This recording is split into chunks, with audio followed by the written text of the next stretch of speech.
And we welcome you back to San Manuel Stadium. The team still preparing for our final game of the evening. Santa Barbara taking on the Inland Valley Pirates. Right now, batting practice still going on, as you can see the field. And the Pirates still going through their warm-up. So first pitch, still in the offing. Don't have an exact time for you. Try to stay with us if you can. Check back periodically. Should be sometime around 6:30 again. If we have something more concrete, we'll certainly come back on and tell you. But the team's still going through their warm-ups, and we expect to get started by about 6:30, if not a little bit before then. We hope you will join us then. Stick around, everybody.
check.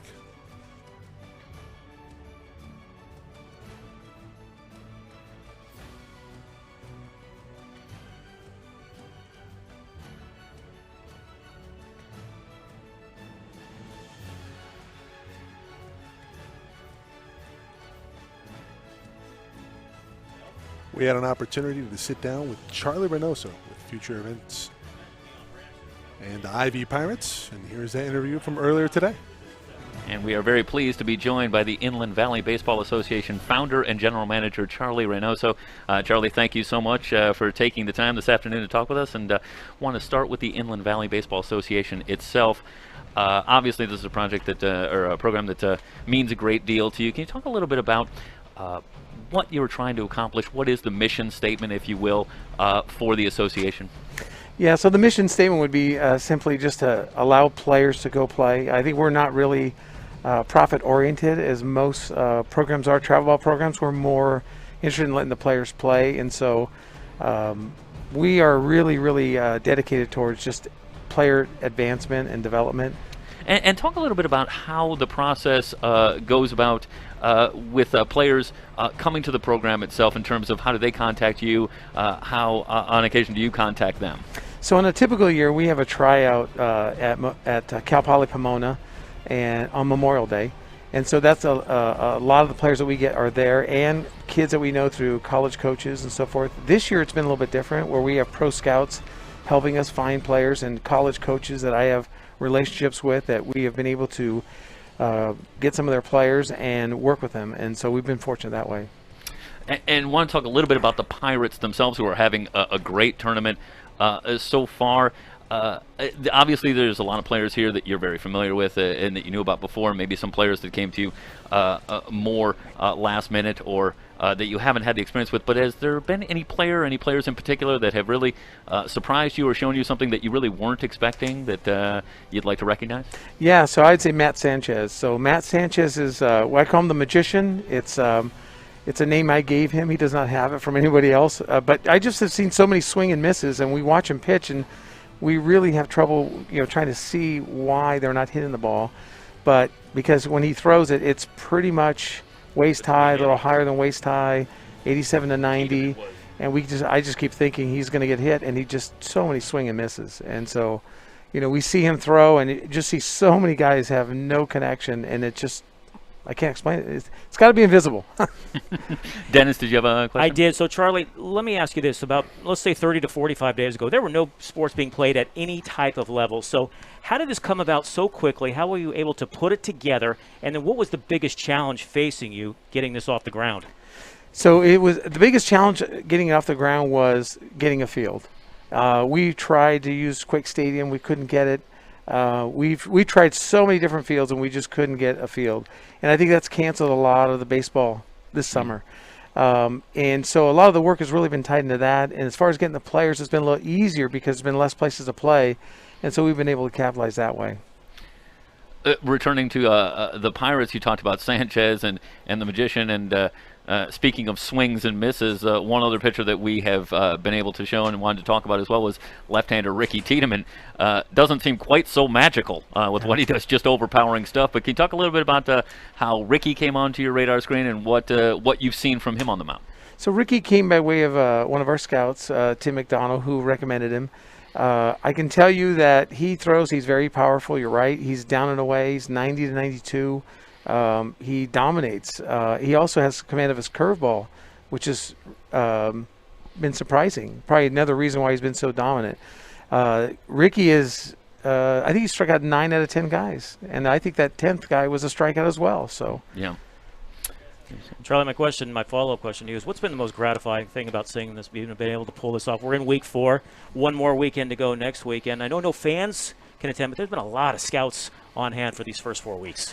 So that's been a great thing, but I think the most gratifying thing has been just seeing the smiles on the kids. They just really, you can see them smiling, appreciating being out and playing. And we welcome you back to San Manuel Stadium here in San Bernardino. We move on to the nightcap. Santa Barbara, the Foresters taking on the Inland Valley Pirates, and Ricky Tiedemann on the mound for the Pirates to get things started. He will work to Matt McLean, Jace Young, and Christian Encarnacion. here in the top of the first. And there is a look at Tiedemann. And the first pitch misses up and away. And we are underway. McLean with a hit in the opener, 1 for 4.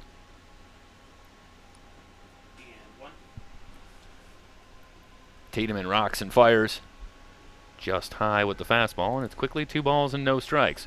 Well, the word from Charlie Reynoso is that Tiedemann will get a little longer stint tonight. We've seen an inning or 2 throughout the tournament so far, but they'd like to stretch him out a little bit, see if they can get 3, maybe 4 innings out of Tiedemann. But first, he's got to get by McLean to get things started. It's 2-0. This one lifted to right, where Jared Thomas is waiting for it. Late adjustment, and he makes the catch for out number 1. So 1 down, and Young will be the batter. It's Tyrese Turner in left, E.J. Andrews in center, Jared Thomas in right, Aron Motlin at third, Matt Attino at short, DeAndre Smith at second, Caden Connor at first, Connor Burns behind the plate, and the left-hander Ricky Tiedemann on the mound. First pitch to the left-hander. Young is in there for a strike. Jeff, you just mentioned we've seen Tiedemann in certain spots here and there, maybe an inning, but he has been lights out in the time that we have seen him on the mound. A very impressive left-hander. Well, we saw McGarvey go a couple innings, and there's the slider that has been so effective as well. His ability to locate that pitch has been huge, and it makes him bordering on unhittable. Well, we saw McGarvey, who was impressive, and then was impressive again today against this Forrester lineup, and we'll see how Tiedemann stacks up in his outing tonight. Here's the 0-2 to Young, a wave and a miss, and he's down on strikes. First strikeout for Tiedemann, and quickly 2 up and 2 down for the Pirates. And that'll bring up Christian Encarnacion, who moves up in the order. And he will bat third and get a shot at Tiedemann here in the first. We're just underway. Another hot but lovely evening here in San Bernardino, and that one off the foot of Encarnacion. So the hit batsman will put Encarnacion at first with 2 down. And we'll bring up Brendan Bossier. You look at the replay there, and it looked like the slider that just kept on going. Tiedemann had originally committed to San Diego State and then decided to back out. He went to Lakewood High School in Lakewood, California. And also received an offer, at least originally, or was thought to maybe have an offer forthcoming. But I know there's a little bit of a story behind that, but the feeling now is that Tiedemann wants to keep himself eligible when an offer is forthcoming again. He does have a brother pitching in the Ranger organization as well, so a lot of talent in the Tiedemann family. Let's see if Ricky follows suit in the years to come, and a foul ball backing out of play, and a ball and a strike the count on Bossier. You had Bossier as an early MVP candidate in our first game. He was 1 for 3 with an RBI triple. I thought the defense was a big part of the story as well. Did a great job at first base, a couple of very nice plays, but I might give it to sort of collectively to the pitching staff. I think that was really the storyline for Santa Barbara. Just a stifling job from, I want to say it was 7 different pitchers they ended up using. It was 6 or 7. And it was one after another, just 1 run allowed. Great control and poise on the mound, up and down that pitching staff. And they really throttled a very good OC Bucks lineup en route to a 5-1 win. A ball and 2 strikes on Bossier. Tiedemann from the stretch.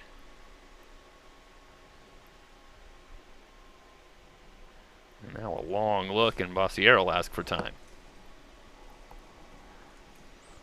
Didn't look like Tiedemann was ever going to throw a pitch there. I think that was just until Bossier finally asked for time.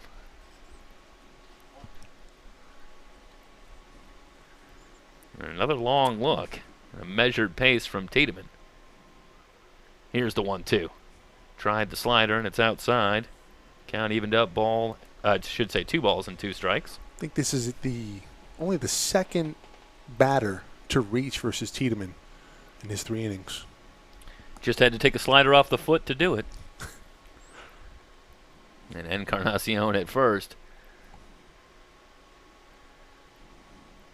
There goes the runner. Hit and run on. This one lifted into left center field. Turner moving back. He's near the track, and he has it for the out. So Bossier gives it a ride, but it's a long fly out, and that'll do it for the first. No runs, no hits, no errors. One left on base through half an inning. Santa Barbara nothing. Inland Valley coming to bat. You're watching the 2020 Best of the West tournament, brought to you by Future Events Group.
Luke Taggart gets the start for Santa Barbara. It'll be Tyrese Turner, DeAndre Smith, and Aaron Modlin here in the bottom of the first. So Turner back in the lineup after missing a day last weekend. And he will dig in from the left side against the right-hander Taggart into the line. The first pitch swung on and driven into center. It's McLean moving back near the track and makes the catch to retire Turner. So one pitch, one out. We're underway here in the bottom of the first. Jeff, you and I were talking off camera. Taggart spent his first 4 years at the Incarnate Ward. He's now transferred, be a grad student at University of Oklahoma, but we were a little mystified, Incarnate Ward, where that school is located, and I think between both of us, we've heard of a lot of schools and we know where a lot of them are. Yeah, he's going to the University of Oklahoma, although it's becoming very clear on our broadcast here that we don't know where a lot of them are. As well, there's a few that have gotten through the ever rigorous screening process. But interestingly, Taggart moving on to University of Oklahoma and moving on to grad school. So not too many players up and down this impressive roster, I think, currently going to grad school, but Taggart would be one of them. He's having a pretty good senior season. He was 2-2 with a 3.08 ERA. Gets the call there on the outside corner against DeAndre Smith. Meanwhile, the outfield for Santa Barbara, Pat Caulfield in left, Sean McLean in center, Ryan Holgate in right. Here is the 1-2 from Taggart to Smith. Low and inside. Count evened up, 2 balls and 2 strikes. Encarnacion back at third, Matt McLean at short, Jace Young at second, Brendan Bossier at first, Omar Veloz behind the plate. And Taggart's 2-2, and Smith had it cut and fouls it away. Well, we referenced Turner and Smith as a daily double of sorts in our conversation with Charlie Reynoso, and here they are. 1-2 in the lineup tonight, and that one just misses. Full count now on Smith. So we'll see how they do against a pitching staff that has been more than impressive so far. Payoff pitch to Smith. Reaches out and lifts this one in foul territory on the right side, but playable for Holgate, who makes a nice stab over near the seats to retire Smith for out number 2. We'll get a look at the replay here. This is a nice job by Holgate moving over.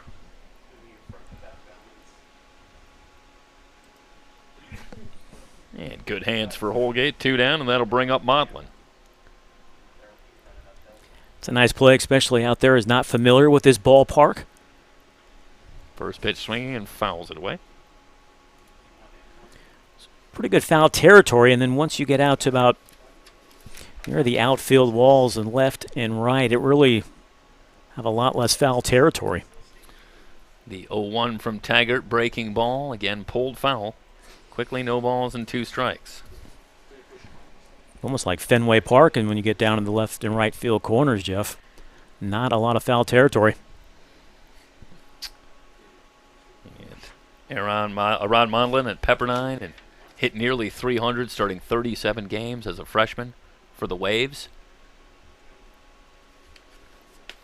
He missed the first week of the tournament and then came on week 2, and he's played very well so far for head coach Charlie Reynoso and the Pirates. Yeah, Modlin now a senior at Pepperdine, so has had an outstanding career there. Here's the 0-2. Breaking ball just misses. 1 ball and 2 strikes, and we'll work on getting our shot back here. And there is a look at Modlin, the 1-2 from Taggart. Inside a ball. Jared Thomas would be next. And just underway, the Foresters going for the doubleheader sweep here after vanquishing the Bucks earlier this afternoon. Swung on and driven deep to left. Caulfield on the run. This is going to one-hop the wall. Modlin into second, thinking about third, but he'll hold up with a stand-up double. And Modlin continues to swing the bat well.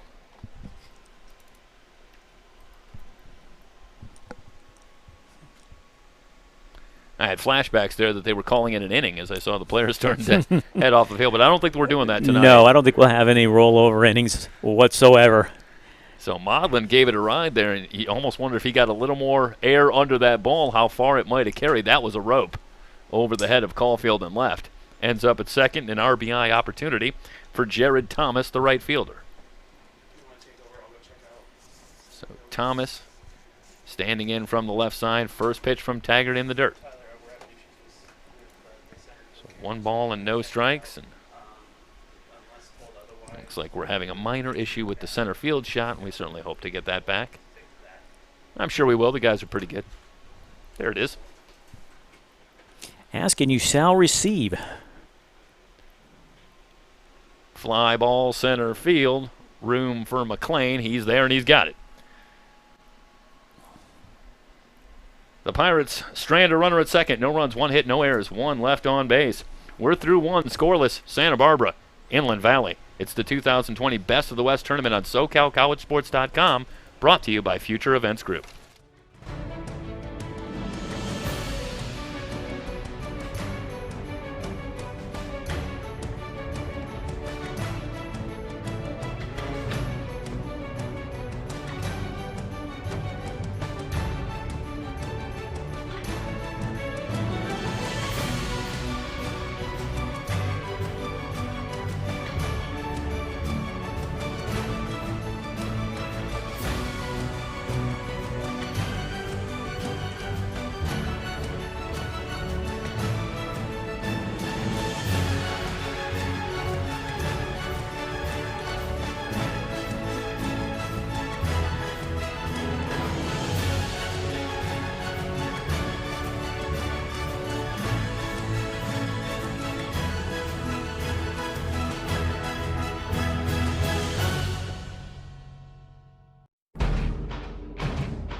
Tiedemann back on the bump for Inland Valley. And Holgate, McLean, and Zobak coming to the plate here in the top of the second. Scoreless, Santa Barbara and Inland Valley at the Best of the West tournament from San Bernardino. Holgate, 2 for 4 in the victory over the Bucks earlier. And that warrants a mention for our MVP, for our always fluid MVP award. I suppose when the game is over, we can make a final determination. That only seems fair. First pitch swinging, hard ground ball, and a nice stop by Smith at second to retire Holgate. So Tiedemann retires Holgate for out number 1. A nice job by DeAndre Smith on a hard hit ball off the bat of Holgate. So 1 down, and McLean coming to the plate. McLean takes over for Dykstra in center field, and you wonder if maybe Dykstra might have a stint on the mound. He does do a lot of pitching as a general rule. In fact, he's listed as a pitcher on the roster. But either way, McLean in the lineup, and he takes a strike. No balls and a strike. Tiedemann into the wind. And that is a that was a foul ball. Yeah. I thought the call was foul, but boy, that was close. I think you're right, Jeff. The umpire threw up both arms immediately, and I don't know if McLean realized it coming out of the box, and I don't know if Turner realized it in left field either. I think we got here just a little late on this one to see up the line, but that was very close past the diving Maudlin. So no balls and 2 strikes on McLean.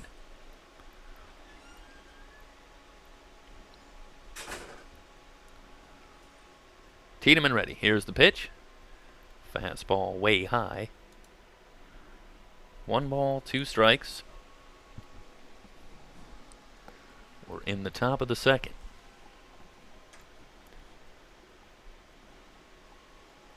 Swing and a miss. And the high heat from Tiedemann claims another victim. That's his second strikeout. And 2 down. Base is empty. And Zobak coming to the plate. Now, Dennis, I know you've been here for all of the games in the tournament so far. Am I missing something? The Pirates are still undefeated. They are correct. Is that right? Yes. Yep. So they are the only undefeated team left in the tournament. Unless, you have the East LA Dodgers. That's right. That is one. Their only appearance in the tournament. They were victorious in the first game. Here, that was actually a 10 a.m. start. They won 5-3 over the San Diego Waves. So, nonetheless, it qualifies with the 1-0 Santa Barbara Foresters that somebody's O has got to go. 1 ball and no strikes on Zobak, who's the designated hitter, after a pitching stint in the game earlier against the Bucks, and he fouls this one away. He was really late on that swing. See on top of the plate, but Tiedemann certainly not afraid to bust it inside. See Zobak at UC Berkeley. Now that is covered up, so we got a good look. Breaking ball away. 2 balls and a strike. It almost has to. Looks like he almost has to cut a hole in that face covering to be able to see. We've seen a few players wearing the masks here throughout the tournament. Absolutely. Swing and a miss. 2 balls and 2 strikes. And Tiedemann looks like one of those pitchers, and when you see that, where it's just very hard to lay off that high fastball, but you just wonder if anybody can catch up to it. When it's up around the eyes, it's just very difficult to catch up to a hard fastball in that location. Here's the 2-2. Just fouled away. Yeah, by the time Tiedemann releases that pitch, it almost feels like he's right on top of the hitter. Yep. You made a reference to Randy Johnson, and from the left-hand side, it does give you a similar kind of vibe. It's something of a fairly fluid, easy motion for Tiedemann, too. It does not look like he's certainly not jerky out there or anything like that. There's kind of an easy power to the way that ball comes at you, which I'm sure is also something to contend with in the batter's box. Full count now on Zobak. Veloz would be next. Here's the payoff pitch. Inside and just got a piece of it. Or no, they're going to say that was I think it hit him. Inside and back to the screen. I think it hit him. Because the umpire immediately threw up his hands. I think it got him.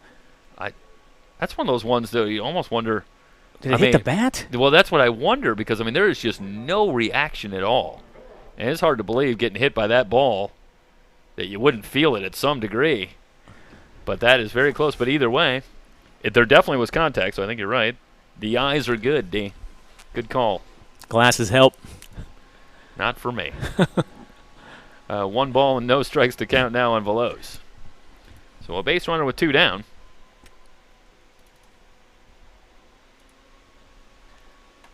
And there is Omar Veloz.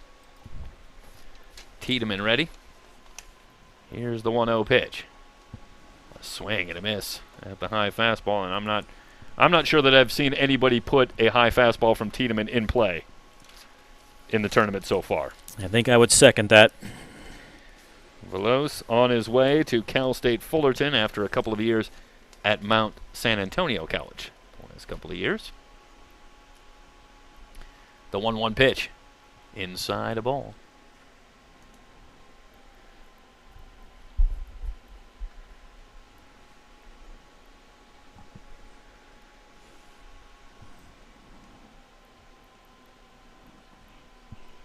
Two balls and a strike. And Tiedemann has one he likes. Veloz swings and fouls this one back. 2 balls, 2 strikes. Tomorrow night tomorrow another 3 games, and we'll be capped off here on SoCal College Sports with another matchup between the Bucks and the Pirates, and we look forward to that. Those 2 teams have locked horns a few times already, and they'll do it again tomorrow night.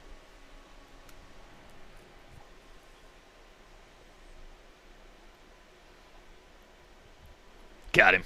Called strike 3. And Tiedemann out of the inning. No runs, no hits, no errors. 1 left on base. Bottom of the 2nd inning coming up. No score. Pirates and Foresters here from San Bernardino. The Best of the West tournament on SoCalCollegeSports.com. Brought to you by Future Events Group.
Luke Taggart back on the mound, getting ready for the bottom of the 2nd inning, where he'll face Hayden Winters, Caden Connor, and E.J. Andrews. And there is Winters, the designated hitter. A big swing and a miss. Jeff, he's got some pop in that bat. In his 2 seasons at Cypress Community College, 8 career home runs. Fouls that one back, and he's in a hole now. Now no balls and 2 strikes.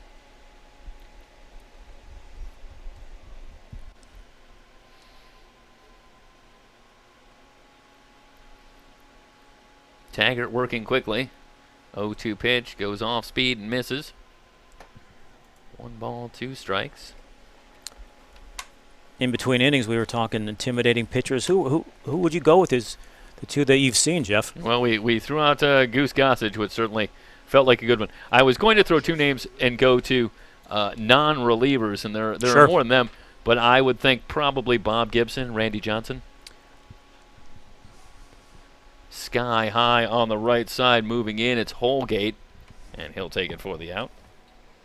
I'll throw Nolan Ryan in that conversation. I think that's a good one. And I think of all those guys, the one that least makes you want to charge the mound. Ask Robin Ventura. Right. Poor Robin Ventura. Oof. Such a great career, and what will he be famous for forever? Can there be another image? No. Yeah, I couldn't imagine. I mean, I think part of what makes a pitcher particularly intimidating is if you have the sense that they're not entirely in control of their stuff. And I think Ryan had that the most of those three guys. He really had a measure of wildness for his entire career, where I think a guy like Randy Johnson, to me, I think developed better and better control as his career went on. I still never would have been too comfortable against Randy Johnson, but Ryan was always a guy that would put a few walks up there, so you never really could be too comfortable that you knew where the ball was going. And I think the last one who should be put in that conversation is Roger Clemens. Mm-hmm.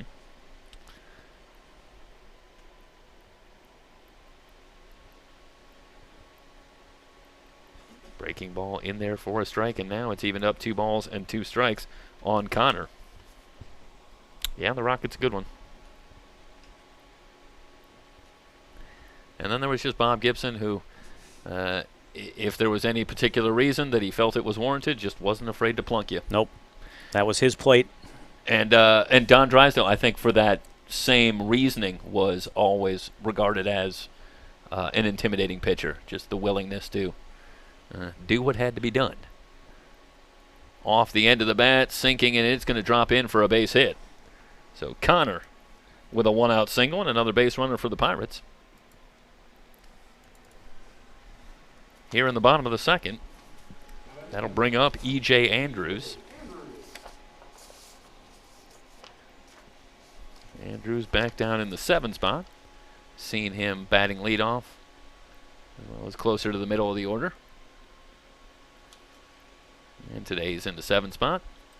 Connor away from first. First pitch from Taggart on the inside corner for called strike 1.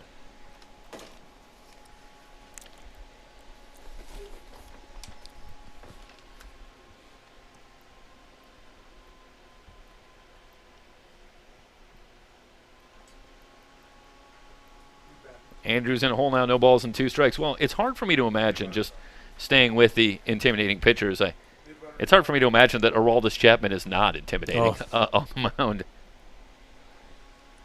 I don't know how comfortable you can be with 100-mile-an-hour plus coming at you. And a throw over and Connor back. So no balls and 2 strikes on Andrews with Autino on deck.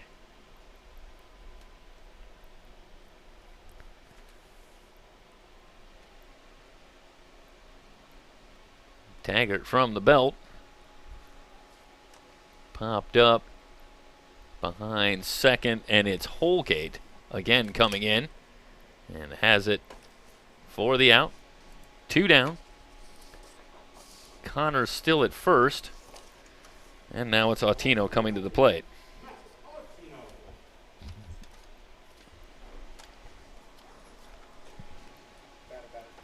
Talk about intimidating pitchers. I have to imagine they're intimidating hitters. Wonder who pitchers might say was an intimidating hitter. On the ground, just foul. Barry Bonds would come first to mind. I think my favorite story about Barry Bonds that I recall was Tony La Russa talking about Barry Bonds, and this was, later on in his career. And I believe it was La Russa who said that the thing that impressed him most about Barry Bonds was that the way that he was pitched around so much throughout his career, and especially later on in his career, that it was remarkable how in an entire game he might see one good pitch in all of his at-bats, and he just had a phenomenal ability to hit that one pitch when it came. And out of all that time, I mean, just the discipline and the focus being pitched around so much, but he had a phenomenal ability to just take advantage of the one pitch that was there for him to hit. Here's the 0-1. Trying to remember what year it was, but Giants were playing somebody. He came up with the bases loaded, and they intentionally walked him to force home a run because they were so fearful he was going to hit a grand slam. Yeah, that was in the postseason. I remember watching in 2002, as that one's up over us and out of play, a ball and 2 strikes. In 2002 was the most palpable feeling I ever had watching a game of a player dominating a game in the lineup when you started to have a sense of where he was going to bat when the 8th and 9th and leadoff hitter was up, and you were already thinking about what was the situation and when did you want to face Bonds, as Autino grounds to short to end the inning. No runs, 1 hit, no errors. 1 left on base. We head to the 3rd, still scoreless. Santa Barbara, Inland Valley at the Best of the West tournament here in San Bernardino. Brought to you.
Gary Maddox was good defensively.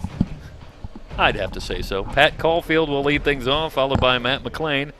And Jace Young against Ricky Tiedemann, who will come out for the 3rd for Inland Valley. Caulfield 0 for 4 in the victory over the Bucks earlier today, and now he gets Tiedemann. Fastball outside for a ball. Good news, Pat, you're back in the lineup. Bad news, Ricky Tiedemann's on the mound. See how Caulfield does. Here's the 1-0.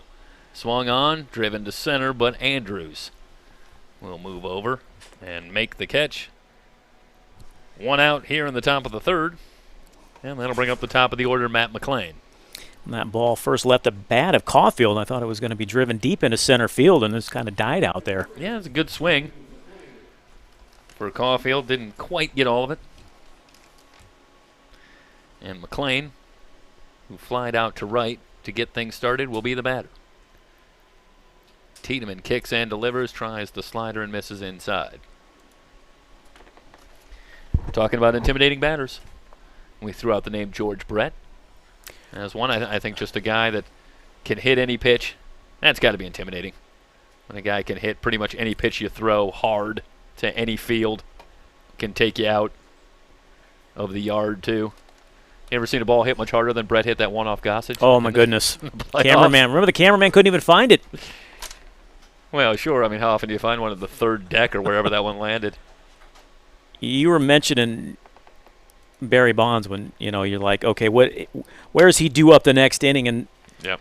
The one player that kind of reminds me of that, kind of a little different threat than we even mentioned earlier is Ricky Henderson. I Yeah. mean, he could just wreak havoc on the base pass. Oh, yeah. And then we were talking about leadoff hitters with some power. I think, what'd you mention, one year he had almost 28 home runs? Or I believe that was, I want to say 86. He had a lot of home runs for the Yankees. And there were a couple years in there where he went, and we were wondering if he ever got to 30 because we were talking about 30-30, the club. And I don't think he quite ever did. I know he had up over 20 when he won the MVP in 1990. It's another year, but just, yeah. I mean, in a player like that with the kind of discipline line, drive left field, and it's going to drop in front of Turner. And now the daily double at the top, McLean and Young getting into it with a walk and a single, and it's 2 on, 1 out, and Encarnacion coming to the plate. I think Turner was smart to let that one bounce in front of him. I think if he tried to make a diving attempt, it was going to get by him and likely would have scored McLean from first. Yep, good read.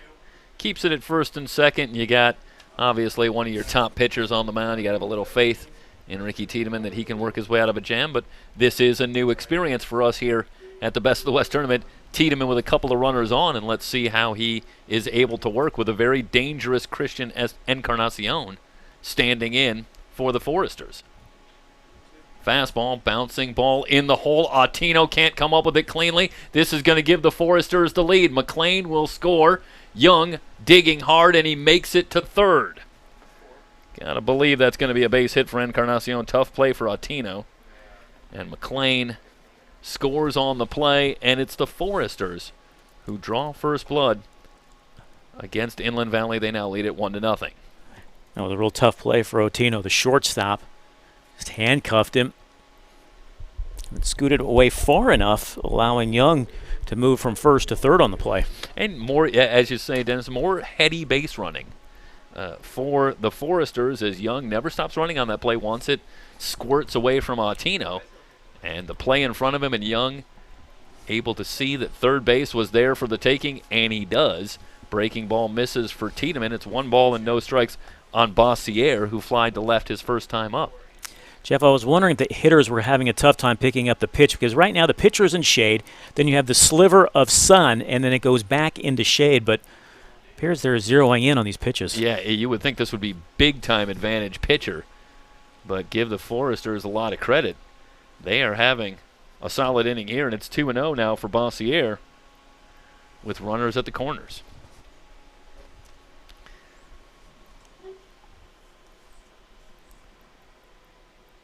The infield is back, about even with the bag at the corners. Fastball in there for a strike, and 2 balls and a strike the count now on Bossier.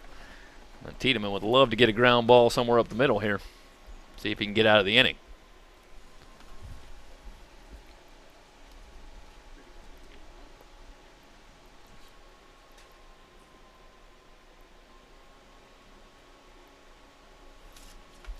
Outside with the fastball. And now it's 3 balls and a strike on Bossier.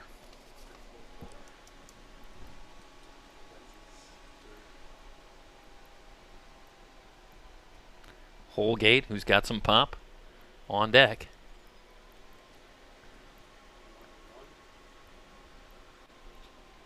Tiedemann ready. Misses inside. Well, now it is turning into a mighty struggle for Ricky Tiedemann here in the third. 4 straight batters have reached a walk, followed by 2 singles and then another walk. And the bases are loaded with 1 out, and Holgate with an opportunity to get a stranglehold on this one. As here comes Charlie Reynoso, and he's going to talk to Tiedemann.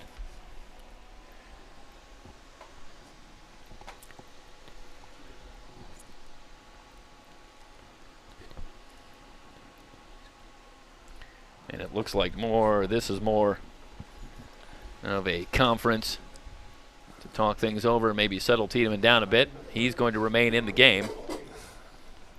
And Holgate will be the batter. He grounded to second his first time up.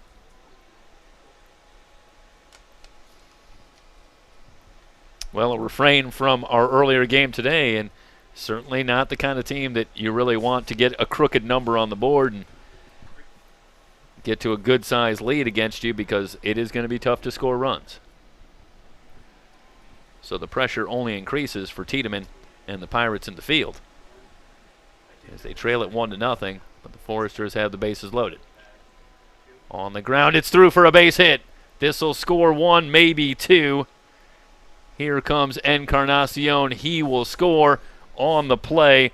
Bossier able to take second, and it's now a 3-0 lead.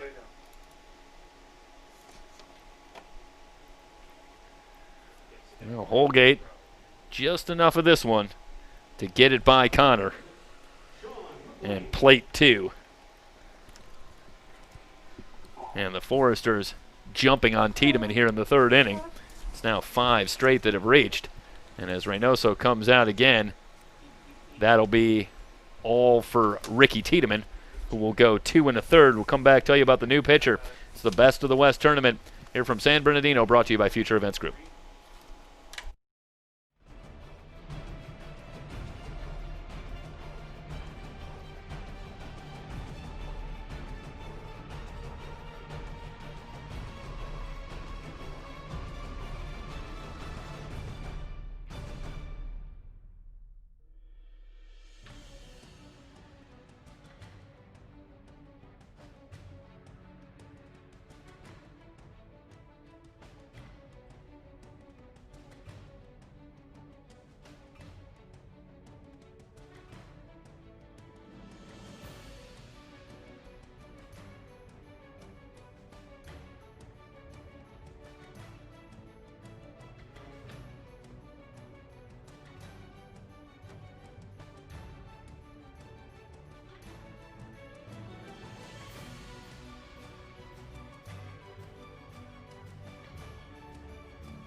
Right-hander Julian Aguiar takes over for the Pirates here in the 3rd. Runners at 2nd and 3rd with 1 out. As Tiedemann goes 2 1/3 and allows 3 runs, and he's responsible for 2 more as McLean stands in. A tough assignment for Aguiar to come in and get the Pirates out of the jam. McLean struck out his first time up. Jeff, I know it's early in this one, but we saw the Santa Barbara pitching staff, how impressive it was in the prior game. The Inland Valley playing the infield back, going to concede the run for the out. Are you a little surprised they haven't brought the infield in? Yes. Yeah. I'll give you the short answer. Yeah. Of course, so much is dependent on how they want to pitch to McLean. I suppose could certainly be part of the equation as well. But yeah, a ball hit on the ground here, especially up the middle, is going to bring home another run, and it is going to be difficult, based on what we have seen, to get a lot of offense going. No balls and 2 strikes. The count now on McLean as you get a look at the good fastball from Aguiar. Julian Aguiar out of El Camino College. And of course, the Warriors just had a great season this last year. 2019 going back a year in the 3C2A as Aguiar misses just outside with the fastball. 1 ball and 2 strikes. The count now on McLean.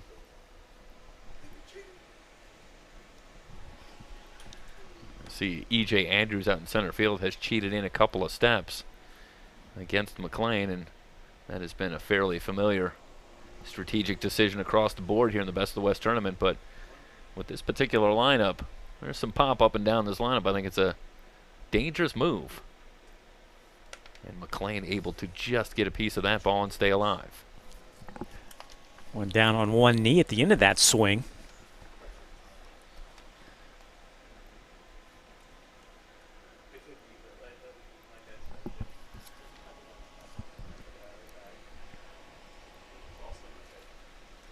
And Aguiar taking some extra time. And now he's ready. Here's the 1-2 pitch. Back to the screen. So Tiedemann goes 2 1/3, allows 3 hits, walks 2, also hits 2 batters, and strikes out 3. And right now he's allowed 3 runs, and the 2 left on base are his responsibility as well.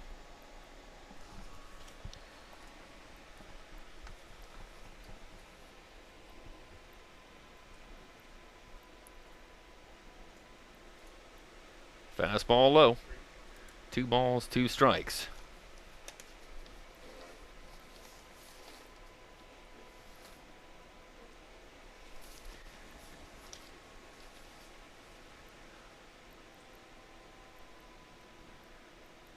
And you get a good look at Sean McLean.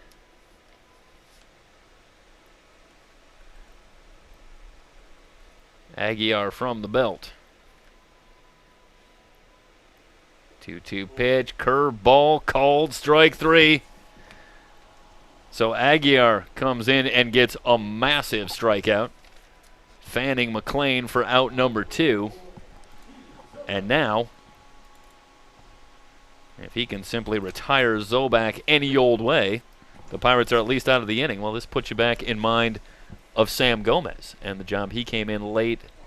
He came in and did late for the Bucks. Quelling a similar kind of rally for the Foresters. Ultimately, the Foresters held on for the 5-1 win, but Gomez very impressively came in with runners on base and put out the fire, and Aguiar would like to equal that feat if he can get Zobak here. 1 ball and no strikes the count. Zobak was hit by a pitch his first time up. Bouncing ball. Moving left, it's Autino. The throw to first in time to get Zobak and retire the side. So Aguiar does a tremendous job coming out of the pen to get the Pirates out of the inning with no further damage. But the Foresters score 3 runs on 3 hits, no errors, 2 left on base. We're heading to the bottom of the 3rd. Santa Barbara on top of Inland Valley, 3-0 at the Best of the West tournament from San Bernardino. Brought to you by Future Events Group.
Burns, Turner, and Smith due up in the bottom of the 3rd for the Pirates, who now have some work to do against starter Luke Taggart. They trail it 3-0. First pitch and a big swing and a miss from Burns. Burns has flashed power in this tournament, a couple of home runs for the Pirates. And you see playing his ball at Long Beach State. He is a dirtbag, and I mean that in the best possible way. It's a compliment. It is. Swung on and lifted to right. Moving back is Holgate in front of the track, and he has room to retire Burns. So 1 down, and that'll bring up Turner. Well, Taggart, just another one in a series there, Dennis. 2 1/3, 2 hits, no walks. Hasn't struck anybody out, but in command of his stuff, and thus far has kept the Pirate bats at bay. Santa Barbara gave up 1 run in their first game. And so far, Taggart has looked very good through the first time through this lineup. Turner hit the ball hard his first time up, flied to center. Big swing and a miss. Ball and a strike.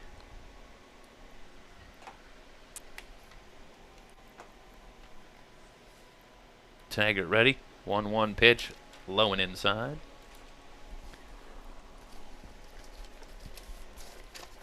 Tyrese Turner,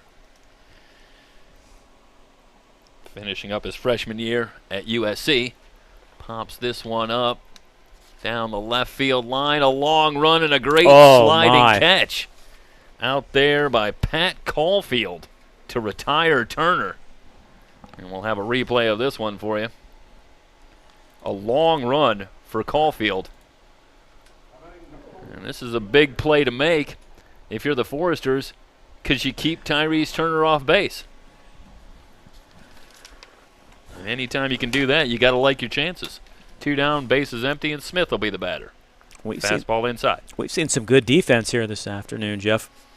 We really have, and with the exception of a couple of tough plays that maybe could have gone either way, it's been very solid as Holgate moves in and puts that one away to retire the side. 3 up, 3 down for Taggart here in the third, and we head to the fourth with Santa Barbara leading Inland Valley 3-0. You are watching the Best of the West tournament here on SoCalCollegeSports.com.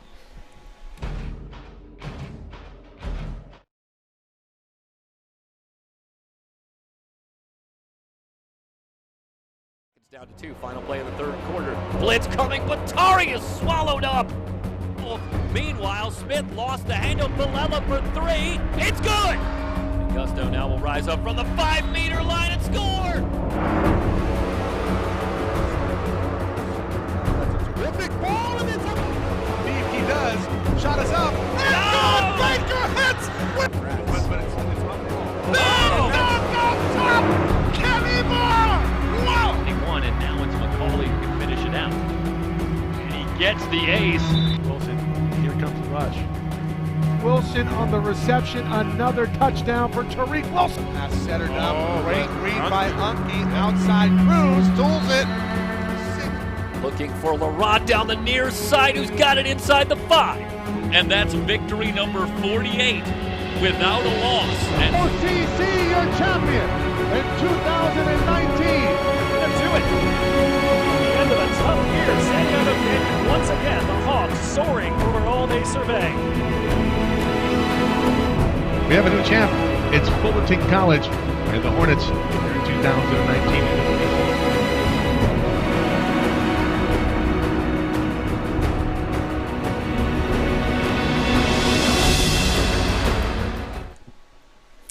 Julian Aguiar back out on the mound for Pirates, who find themselves trailing 3-0. He'll face 8-9-1 in this Santa Barbara lineup.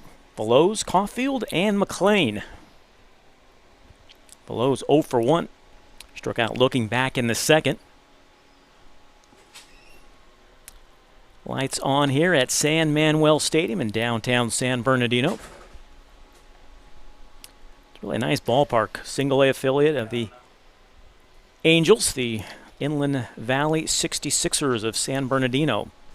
Facility seats about 8,000. No fans are allowed here at the 2020 Best of the West tournament, but Jeff, there are a lot of scouts in attendance for this one. I was going to say this is the biggest turnout we've had, certainly by some margin. Here's we're looking in, with good reason, obviously, with these two teams in action.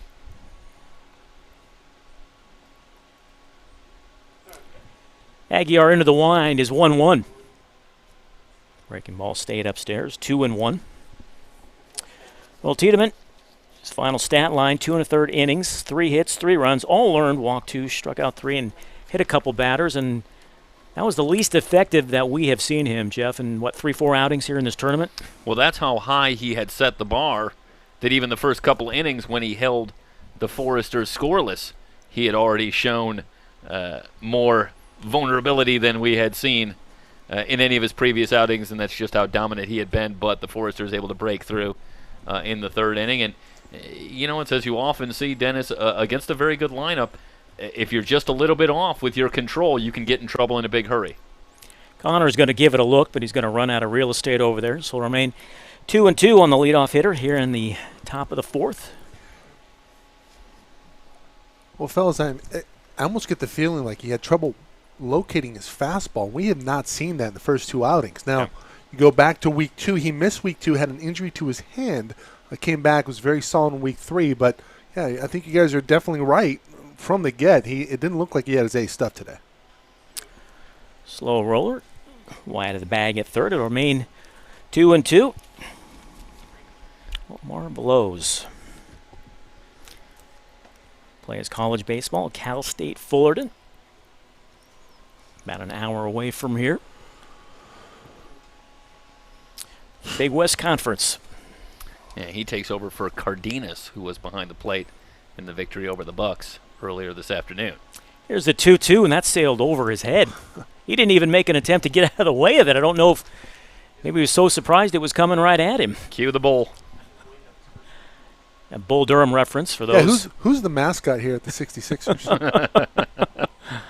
I think Matt Tyndall could probably give us a heads up on that. They've seen the movie. They don't want to. Nobody wants to do the job. What's the mascot? Bernie the Bull? Bernie for San Bernardino. Here's the payoff pitch. Just got a piece of it to keep the at-bat alive. Wonder if I could superimpose an image of Bernie in the background. We digress. Shocked. Are we going to digress to some trivia or what? We will. First, the payoff pitch one more time to Veloz. Swung on and missed. He strikes him out. Boy, that was nasty from Aguiar. Good movement on that pitch. Tailing inside as you watch the replay. Wow. I'll tell you something. If back in the day, if Mike Scott had thrown that pitch, they would have asked to see the ball. That thing had some movement on it. That was a great reference. Second strikeout for Aguiar, and that'll bring up the number 9 hitter, Pat Caulfield, who made an outstanding defensive play in the bottom of the third. Sliding catch in foul territory. 1-0. He is 0 for 1. Fly to center.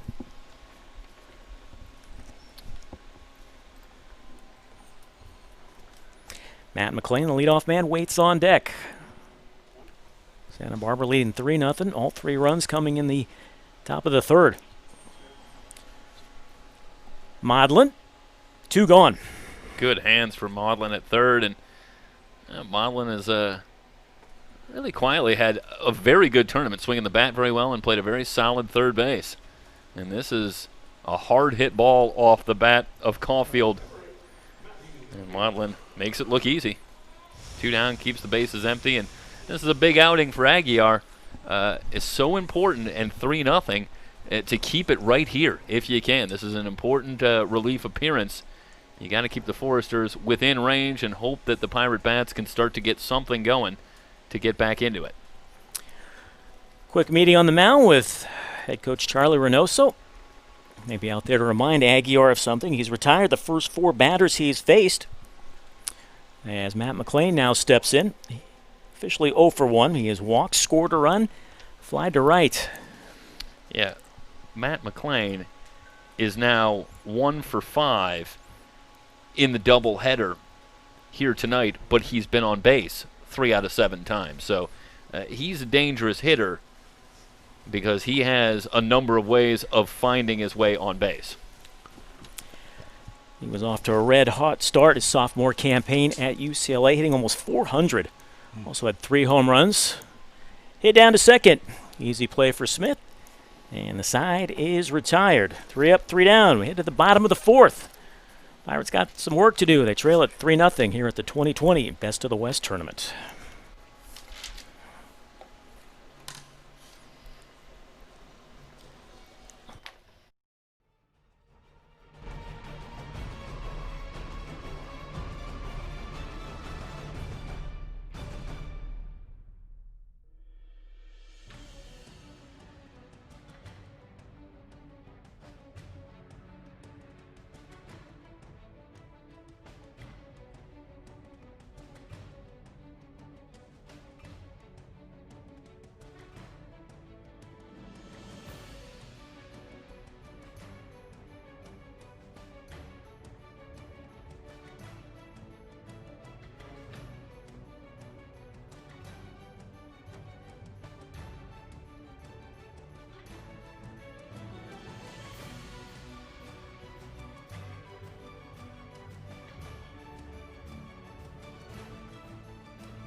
Luke Taggart remains on the mound for Santa Barbara.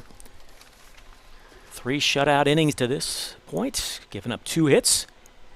And he will face Aaron Modlin, Jared Thomas, Hayden Winters, 3, 4, and 5 in this Pirates lineup. Set down the last 5 in a row, has Taggart. Modlin, originally from Atlanta, Georgia. Went to Woodbridge High School in Irvine.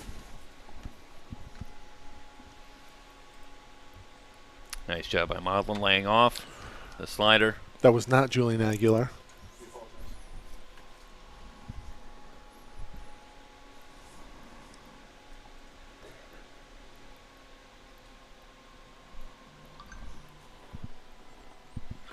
And it's now 1-2 on the leadoff hitter here in the 4th inning. And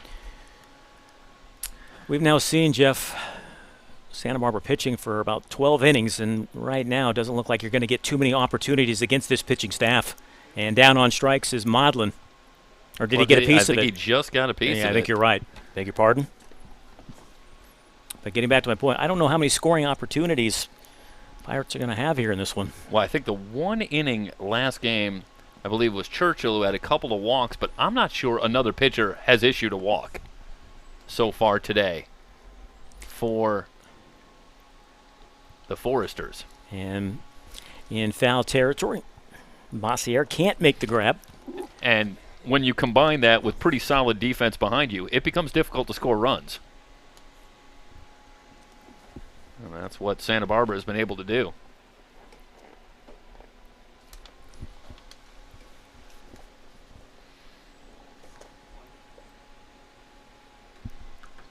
The 1-2. Checked his swing, had a notion, held up, and is now 2-2. The word that we had on our research on Taggart is that clocked in the low 90s, upwards of about 93 miles an hour. So a good, strong arm. 2-2 once again, fouled off. So Modlin is trying to wait for a pitch that he can do something with. And He's 1 for 1. He doubled. Just wanted to throw in the 90-93, one of many for Santa Barbara on this pitching staff. And now Modlin is a strikeout victim to begin the 4th inning. We'll get a look here at the replay, and more good action as that one sinking out of the zone, and Modlin committed and comes up empty. Strikeout victim to start the 4th. Jared Thomas steps in. He is 0 for 1, fly to center. Takes the first pitch for a ball. It's 1-0.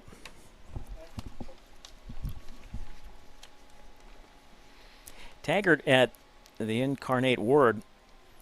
Each year he got a little bit better. That's going to be a seeing eye base hit into right field. So a 1-out single for Jared Thomas, who's aboard for the first time here this evening.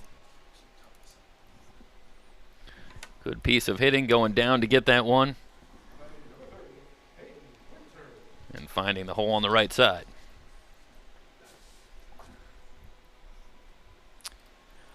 Let's see how much pressure Coach Charlie Reynoso feels to try and make something happen on the base pass, see if he can manufacture a run with Thomas at first and Winters at the plate. And there goes the runner. Swung on and missed. The throw down to second's not going to be in time. And, Jeff, you're right on cue. A stolen base for Jared Thomas. Now he's in scoring position with 1 out. And he got a great jump on the starting pitcher, Luke Taggart. And Velos trying to come out of the Tony Pena, Ivan Rodriguez school with the throw from the knees. Pretty good throw. Got it down there, but a good jump for JT, and he gets the stolen base. Winters is 0 for 1, fly to right. Hit into left field. Coming on is Caulfield. A diving attempt. It hits off his glove. They're going to wave Thomas. Now they're going to hold him up. The throw goes into second, and sliding in safely is Hayden Winters. Well, my first thought on that is I don't think Caulfield had to dive, and that created a little awkwardness.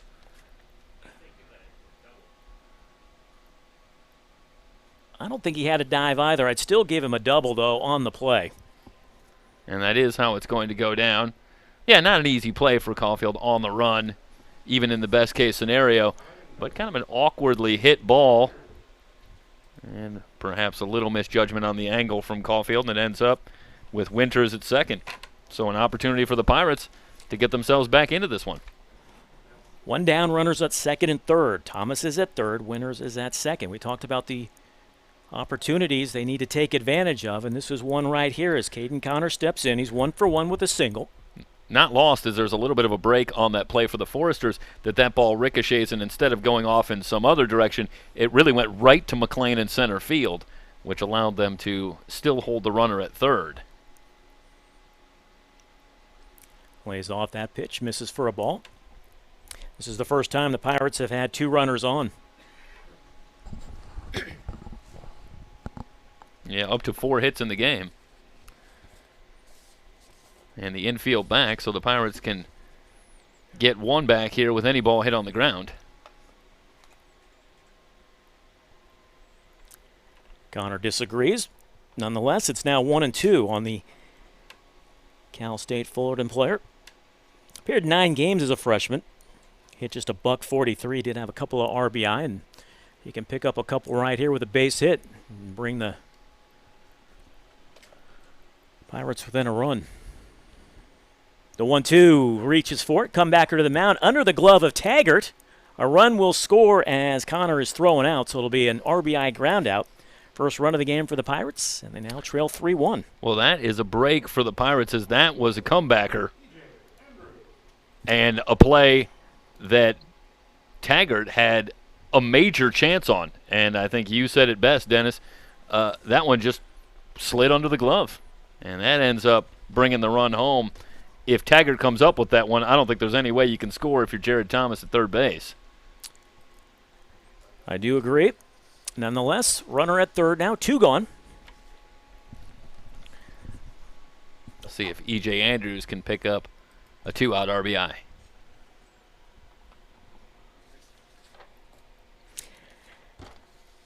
Oh, 0-2 on the Fresno State Bulldog. See if Taggart goes right after him, or perhaps gets him chase one outside the strike zone. Fouls it off the end of the bat. Keeps it alive. I think that slider off the outside corner, it looks like. With that breaking action, that appears to be the out pitch. At least from what we've seen from Taggart. See if he can get Andrews to chase that ball. That might have been a fastball. The 0-2, that one's in the dirt, and that's a nice stop by Belows. You keep the runner, Winters, at third base. Andrews appeared in 14 games for Fresno State. Had 3 runs batted in the abbreviated season. 1-2. 2 gone. Andrews, base hit into left center. Winters scores. Andrews, a big turn at first, and it's a 2-out RBI single, and it is now a 3-2 game. That's a great piece of hitting by Andrews with 2 strikes, and he gets the fastball up in the zone and turns it around. And just a good quick bat for E.J. Andrews, right back up the middle. This will bring up Andrews' teammate here with the Pirates and with Fresno State as well. Matt Otino steps in, 0 for 1, grounded out to short. Andrews, the runner at first, represents the tying run as we play here in the bottom of the 4th. Otino takes the first ball in there for a strike, and it's 0-1. And Andrews spent some time at the top of the order, good speed. See again, if they want to put a runner in motion, see if they can get Andrews into scoring position. The 0-1. Now Otino quickly down in the count, 0-2. Nice job by Veloz framing that pitch and gets the call for his pitcher.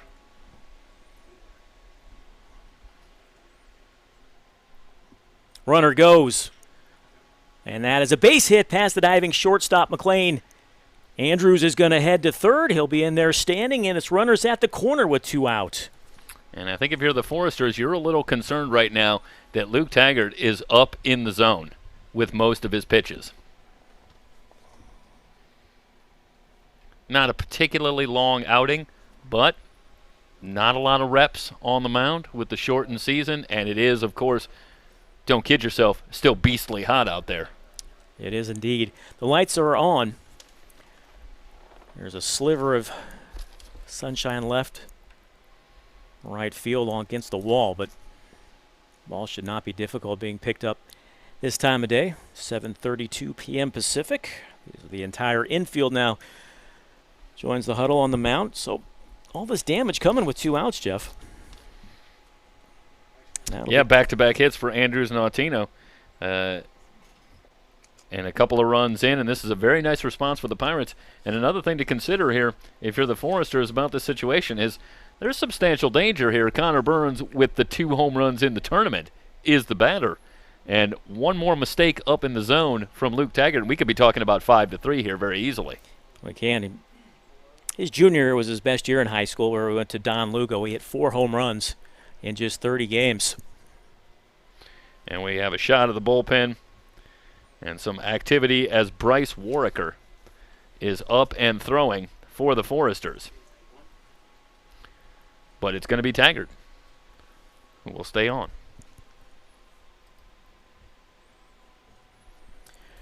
First pitch, Burns takes it inside, had to dance out of the way of it, and it's 1-0 on the number 9 hitter in the lineup. Tyrese Turner waits on deck if Burns can keep the inning alive.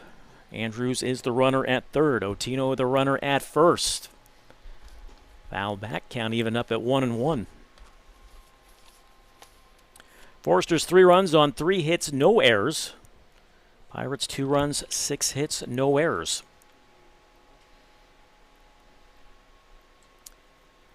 Right-hander comes set at the belt. Is 1-1. Hit well into left center. And nobody's going to get that one. It's going to be one hopper off the wall.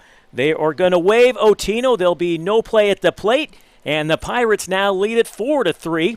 The ball gets away, and Burns is going to walk on over to third base. So right now the Pirates taking advantage as the Foresters seem to be unraveling here in the bottom of the 4th inning. Yeah, just that quickly. Taggart had set down 6 in a row, and all of a sudden, as you see the breaking ball a little up, and Burns able to get the arms extended and drives that one near the track. But now it's 5 hits in the last 6 batters, and the wheels have come off for Taggart, and the Pirates have come all the way back to take the 4-3 lead. See if there's an error charge to the Foresters, allowing Burns to take third. Top of the order now, and Tyrese Turner, he's 0 for 2. He has flied to left, flied to center. First pitch taken for a strike. It's 0-1.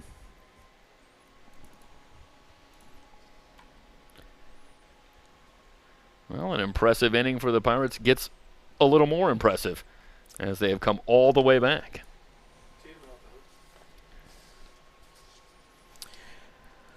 Turner now quickly down in the count, 0-2. And Taggart has gone back to working out of the windup. Burns the runner at third, reaches for it. And down on strikes is Turner to end the 4th inning, but not before the damage is done. The Pirates, they pick up 4 runs. They do it on 5 hits. There were no errors, 1 runner left aboard. We played 4 complete here at the Best of the West tournament. Pirates lead it 4-3.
Julian Aguiar has been staked to a 4-3 lead as he will face Jace Young, Christian Encarnacion, Brandon Bossier. 2, 3, and 4 in the Santa Barbara lineup. First pitch is a fastball in there for a called strike. And let's see if Aguiar can keep the same focus now that the situation has flip-flopped completely and he's not simply trying to keep his team in the game, trailing 3-0, but trying to nurse this one-run lead. Young's 1 for 2. He singled and scored and struck out as well. Gets it into left center. Andrews is there. Out number 1. Good range for E.J. Andrews. Good range for left center. You got Turner and Andrews out there. It's a lot of coverage. That is. I feel like that's a cell phone company plug waiting to happen. And that could be it for Aguiar. 1 batter faced here in the 5th inning, and that will do it. He was outstanding in relief. Up, 6 faced, 6 retired. You can't do it a whole lot better than that. We'll step aside with a pitching break here in the top of the 5th.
Alex Cornwell out of USC.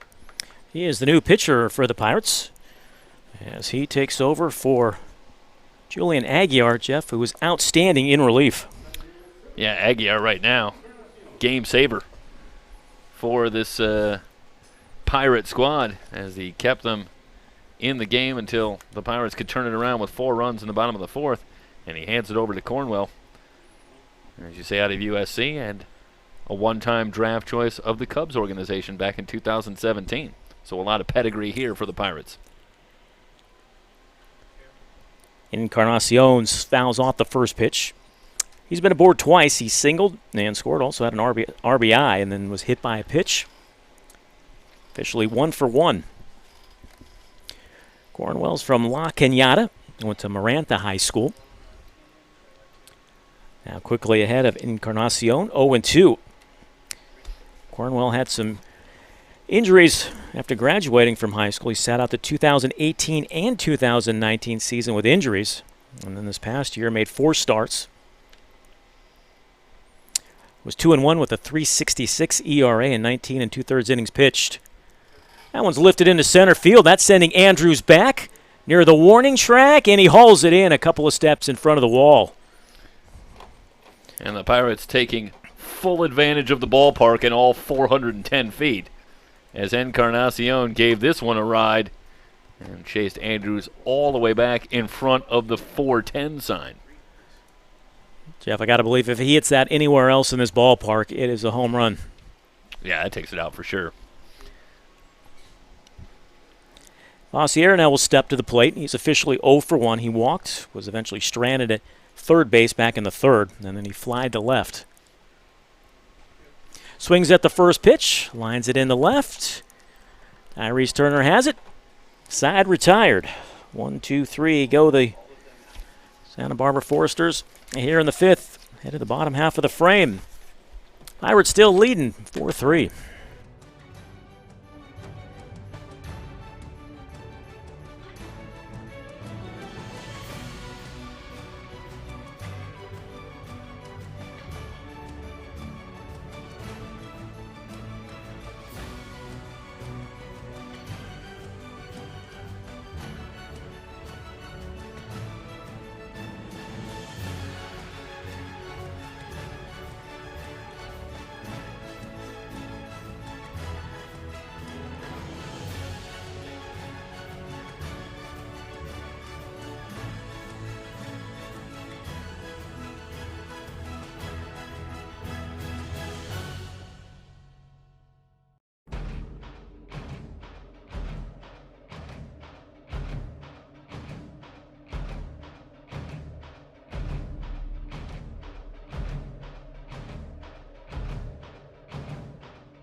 Bryce Warwicker is the new pitcher for the Foresters. Right-hander, 6'8", 225 out of Cal Poly San Luis Obispo. Mike Cepeda, your kind of guy. You tall guys stick together. You do. He'll face DeAndre Smith, Arad Mondlin, and Jared Thomas, 2, 3, and 4 in the Pirates lineup. While we see Warwicker get a stint here on the mound, interestingly, the scouting report at Cal Poly San Luis Obispo about Warwicker is that they believe he's got a D1 bat, and they expect to use him in the lineup as well. Smith hits it hard, but he hits it right to the shortstop, McLean, for out number 1. So he's now 0 for 3. Yeah, Smith hit that one on the button as well. But McLean right there. Are you saying Warwicker is the second cousin of Steve Nebraska? Please, if you're going to refer to Albert Brooks movies. Not the Scout. You may as well refer to the Muse. And on that note, Mondlin steps in. He's 1 for 2. He has doubled and struck out. It's not that bad.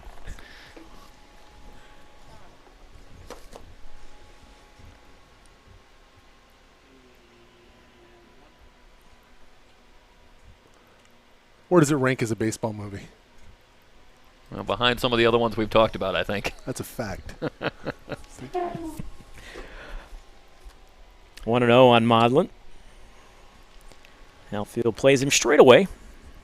Medium depth.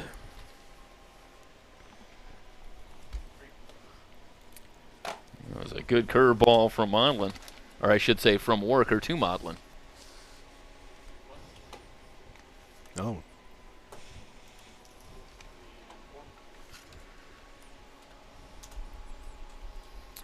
We were talking trivia earlier, 6 Hall of Famers in the 1995 World Series between the Braves and Indians, and Mondlin is a huge Braves fan after being born in Atlanta.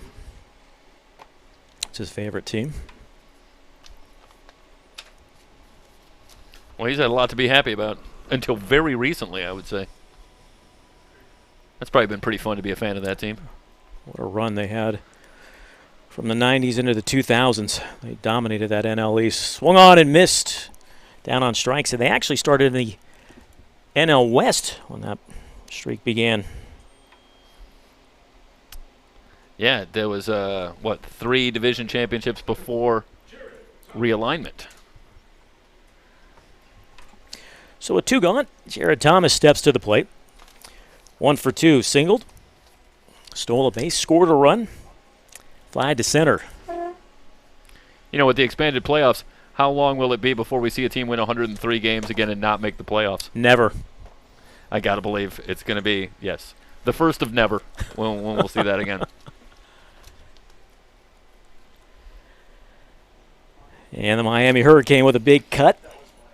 Now 1-1. Thomas got it all started back in the 4th inning with the base hit.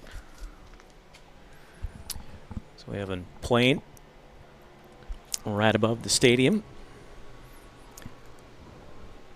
How do they do that? It's like a scene out of Airplane. It's a jet, but I swear I hear the propeller sound. Oh, that's the Indians plane coming in. It's not a 747 in Milwaukee. There's the 2-1 to Thomas in their first strike. Deuce is wild on that scoreboard. 2 balls, 2 strikes, 2 outs. Bottom of the 5th. Pirates cling to a 1-run lead.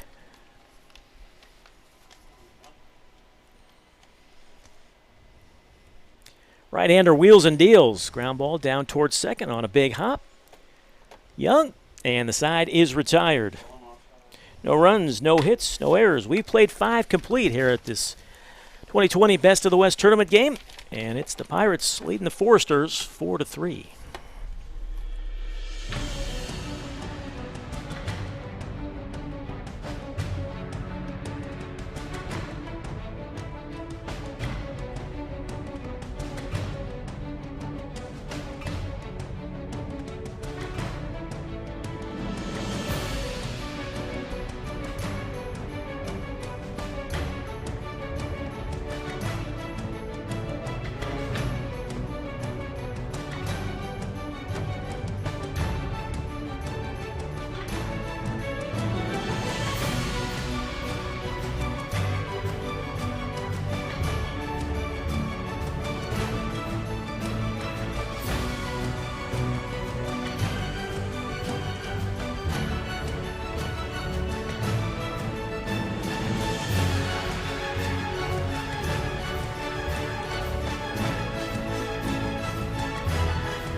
Alex Cornwell will face Ryan Holgate, Sean McLean, Steven Zobak, 5, 6, and 7.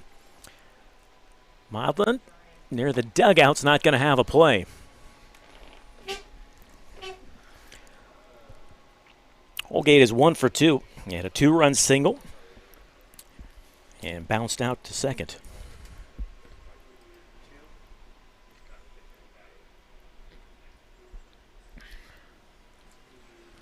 Still expect to see Reitmeyer eventually here for the Pirates tonight, per our conversation with Charlie Reynoso.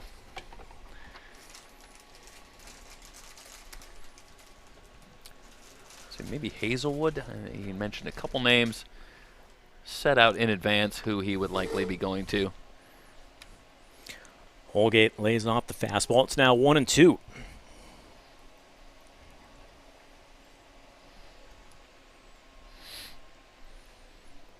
Cornwell's 1-2. Foul back out of play. Remains 1-2. Like the location from Cornwell on that pitch, working it inside. There's just not much that Holgate is going to be able to do with a pitch in that location. Just off the inside corner of the plate. Really jammed him.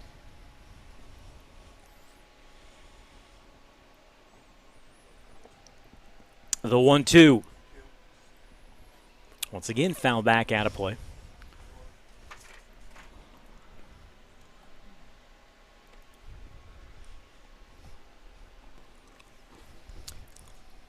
Santa Barbara's bats have been kind of quiet since that third inning when they scored all 3 runs. There's a good shot of Michelle Klauser. Hit down towards second. Smith, off balance throw, and it's a nice play by Smith.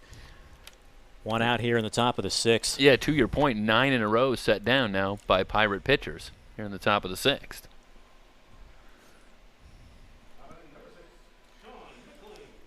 That's a ball right there that can be trouble, but Smith plays that ball beautifully, charges it hard, gets there quickly, and able to get Holgate by a good step at first base. McLean swings at the first pitch. Fouls it right around home plate. He's had a tough evening. 0 for 2.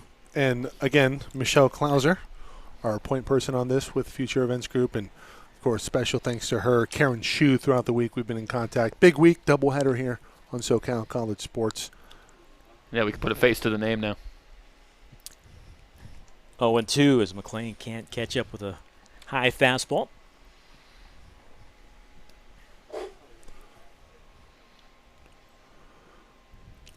Zobak on deck.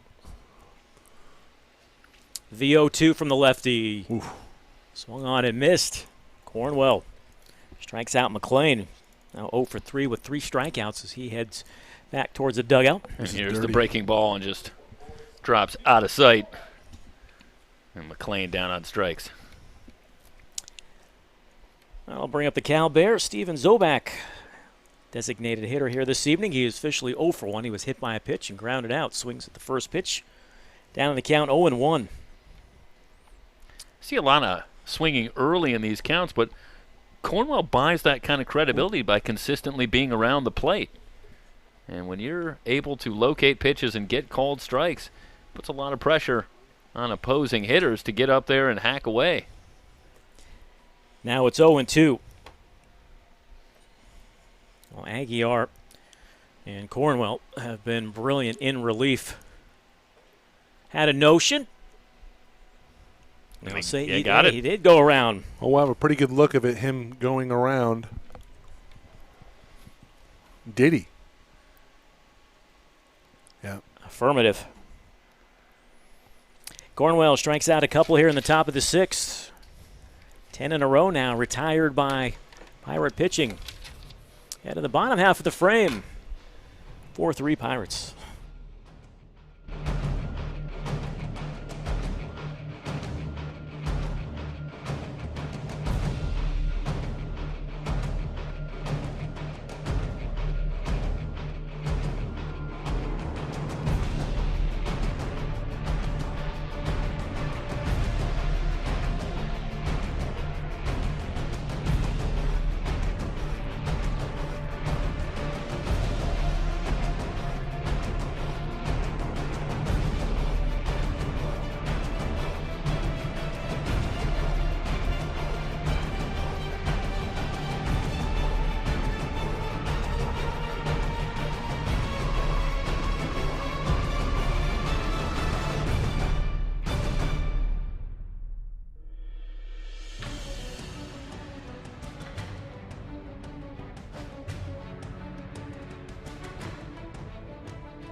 Welcome back to San Manuel Stadium here in downtown San Bernardino. Pirates leading at 4-3, and a new pitcher on the mound for Santa Barbara is right-hander Casey Dykstra. He got the start in Game 1 in center field, but now on the mound he will face Hayden Winters, Caden Connor, and E.J. Andrews. Dykstra plays his college baseball at Azusa Pacific University. The outfield to pitcher transition is the reverse Babe Ruth. That's the best I can really come up with. You are digging deep.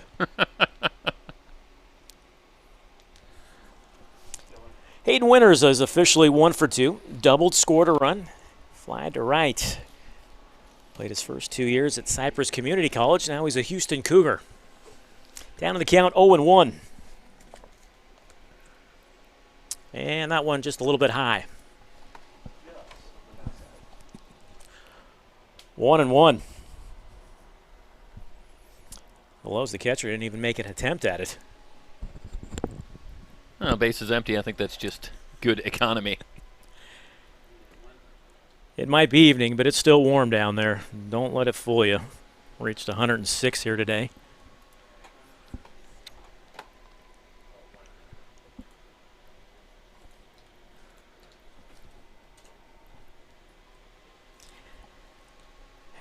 They'll appeal. He did not go around. So it's 2-2 on Winters, leading off the bottom of the 6th. Bryce Worker went an inning. Didn't give up a hit or a run and struck out one. Good job holding up there. And a good job on the shot. Well, we had it at 2-2. Yeah. Okay. Or maybe Hayden Winters is just that convincing. Well, we're all buying in, so. Don't play poker with this guy. A leadoff walk to Hayden Winters. And that'll bring up Caden Connor, who is officially 1 for 2. Single, RBI groundout. Dykstra working from the stretch. Right-hander comes set. Fastball misses outside to Connor.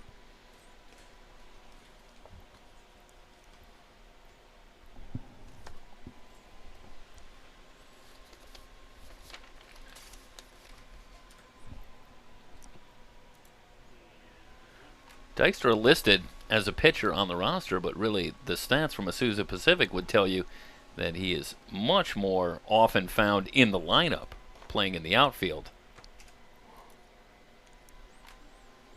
But he's seen both jobs here today.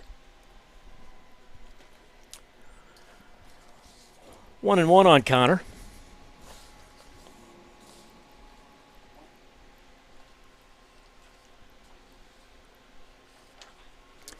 Hit down towards short, backhand. Over to second for 1. The relay throw is not in time. It pulled Bossier, the first baseman, off the bag, so it'll be a fielder's choice. It's a good job by Winters going into second, too, to break up the double play. And watch there, just a good hard slide. And nothing dirty about that play. And able to significantly bother the throw and allows Connor to reach on the fielder's choice. That'll bring up E.J. Andrews. 1 gone. Andrews is 1 for 2. An RBI single. Scored a run. Fly to right. Has to duck out of the way of that first pitch. 1-0.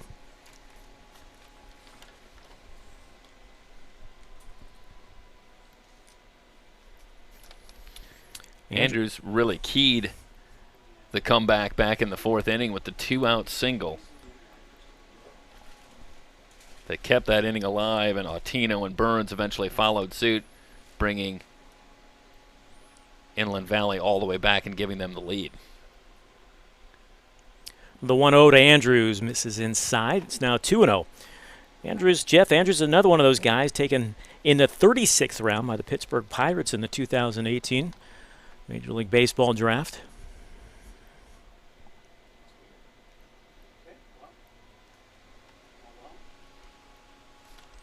And the Pirates is a bit of a clue. I wanted to say that we were throwing around a little trivia here and naming the only Major League Baseball pitcher in history to allow 50 home runs in a season.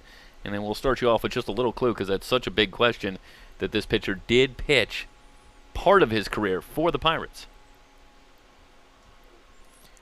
So he gave up 50 home runs in a season and was still Cy Young? No.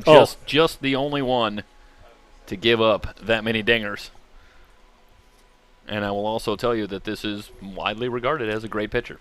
Runner goes on the 3-1. They play a little hit and run, but Andrews fouls it away. So he's run the count full. Was the pitcher maybe on LSD when he threw a no-hitter in one game? It was not Doc Ellis. Thank you.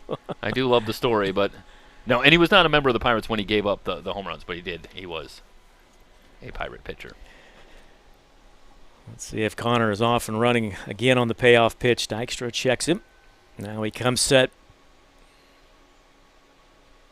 Does not go. The payoff pitch, ball 4. Well, in a one-run game, Casey Dykstra living dangerously here, putting a couple of runners on base with only one out. And the Pirates have already demonstrated their ability to come up with hits in the clutch. Second walk issued by Dykstra here in this inning. Otino now steps in. Runners at first and second, 1 out. Takes the first pitch for a strike. Otino is 1 for 2. He has singled, scored a run. He's also grounded out to short. Chance to pad their lead right here with runners at first and second. Otino had a notion. Did he hold up? Apparently he did. Count now even up at 1-1 with 1 out. That's a nice job by Otino. Good breaking ball from Dykstra, but Otino not going fishing. Dykstra looking for the pitcher's best friend, a double play ball right here. Big swing and a miss. Otino now down in the count, 1-2, and I think he was looking to make it 7-3 with that swing. Instead, he's down in the count, 1-2. Nice job changing speeds, going back to the fastball, really blowing it by Otino. Lays off that pitch, count even up at 2-2. Boy, we'll look at Casey Dykstra on the mound, 5'10", 190. He's almost built like his Uncle Lenny, isn't he? Just looking at him out there, it's like, ooh.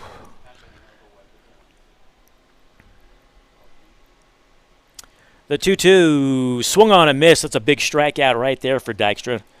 And now 2 are gone. And the number 9 hitter in the lineup, Connor Burns. Burns came up big in the 4th inning. His last time up. He did indeed, a 2-run double. And he's flied to right. See if he can deliver here. Connor is the runner at second. Andrews the runner at first. And right now, if it were to end this way, he is the possessor of the antiquated stat, the game-winning RBI. Wow. Now defunct. Oh. That was always a strange stat to me. Yeah, so meaningless. I think that's what they decided. It was just so meaningless. It did not, yeah. I mean, if you get an RBI in the 1st inning and then you go on to win the game, it's not really sure what the utility of that stat is. Back up the middle, and a diving stop by, not going to be in time. McLean had a diving stop. He actually at least saved a run temporarily. Yeah, and I think that's really the story here, Dennis, is the ability to keep it on the infield. If that gets by McLean, that's going to bring home a run. But he keeps it in the infield, and that gives Dykstra another chance to get out of this inning. So credit Burns with an infield single to load the bases. First hit off Dykstra. So now Caden Connors at third. Andrews is at second. Burns is at first. Top of the order, Tyrese Turner. A chance for Turner, who's been so very good in this tournament, to come up big in this matchup. First pitch misses down low in the dirt. And they're going to talk it over. Dykstra's already had some control problems this inning, and of course, Turner has a very good eye. So for Dykstra, nowhere to put him. There has been activity down in the Santa Barbara bullpen. Yeah, left-hander up and throwing. I don't know if we can get a number from... That is head coach Bill Pintard talking to Dykstra. Jeff, as our Second game with Santa Barbara. They were advertised as one of the best teams that we'll probably see. I think they pretty much lived up to the billing. It's our only opportunity we're going to get to see them in this tournament. And it's Jake Harrell throwing in the bullpen, but it's Dykstra who looks like he's going to get the call to face Turner here for this big at bat. Yeah, I mean, I think it's compliments all the way around here. Santa Barbara, again, as advertised, but I think it speaks to the talent collected here for the Bucks and the Pirates in these matchups as well. These, as Coach Charlie Reynoso said, these are three of the best teams around that you're going to find in travel ball. 1-0 to Turner. Now it's 2-0. Once again, Connor's the runner at third. Andrews down at second. Burns at first. Dykstra working out of the windup now is 2-0. Fastball in there for a strike. Now it's 2-1. Smith on deck if Turner can deliver right here. Will Dykstra throw a breaking ball to Turner in this situation, or is it going to be all fastballs as he needs to get the ball over? Fastball missed inside. And Turner leaning out of the way of it. Now it's 3-1, so one more bad one will force home a run. And I think if you're Turner, you think about taking with Dykstra's trouble with control this inning. And ball four. As you mentioned, he might have been taken all the way. As Connor comes home to score, it is now 5-3. Turner gets credit for an RBI on the bases loaded walk. And it doesn't get a whole lot easier for Dykstra because DeAndre Smith is another batter who has shown a willingness to work the count and go deep into a count, I should say. Well, that is going to be it for Dykstra. His evening is done. The bases are loaded. DeAndre Smith coming to the plate, and we'll step aside while there's a pitching change.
Jake Harrell is a new pitcher for the Santa Barbara Foresters. Left-hander out of Fresno State University. And, Jeff, you got some numbers on him? Yeah, and the abbreviated season, 7 games with 1 start, 10 1/3 innings pitched, and the ERA up at 8.71. He comes on here in a tough spot with bases loaded, but he does have 2 outs. Trying to keep it at 5-3. One other interesting blurb about Jake Harrell. Likes to play golf. Ah, my kind of guy. Right? 1 run home so far here for the Pirates. In the bottom of the 6th, they lead at 5-3.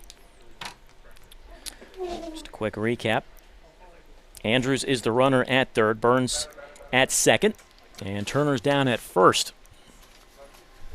There's only been 1 hit in the inning. And 3 walks. Dykstra is still responsible for all 3 runners out there. DeAndre Smith, he's 0 for 3. He's flied to right twice, line to short. Smith had a huge 2-out hit in the victory for the Inland Valley All-Stars in the high school All-Star game last weekend. And he would love to repeat the feat here and come up with another big 2-out hit.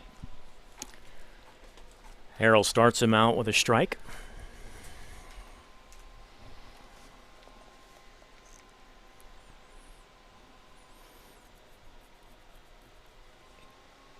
The 0-1 from the lefty. Big swing and a miss. Count now even up at 1-1. It should be no balls and 2 strikes, yeah? 0-2, I beg your pardon. Pirates at one point trailed this one 3-0. They have overcome that deficit to now lead at 5-3 here in the bottom of the 6th. And the 0-2 lays off. That one just missed. I thought Harrell thought it was strike 3. Yeah, it looked like a backdoor slider from Harrell trying to catch that outside corner. And he just missed. Didn't miss by much, did he? Belows did a nice job framing it. Here's the 1-2 to Smith. Reaches for it, can't catch up with it. Down on strikes. The Pirates, they pick up another run. They do it on 1 hit. There were no errors. They leave the bases loaded. We've played 6 complete. Pirates lead at 5-3.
Top of the 7th inning, and Inland Valley on top of Santa Barbara, 5-3. New pitcher Andrew Reitmeyer on the mound.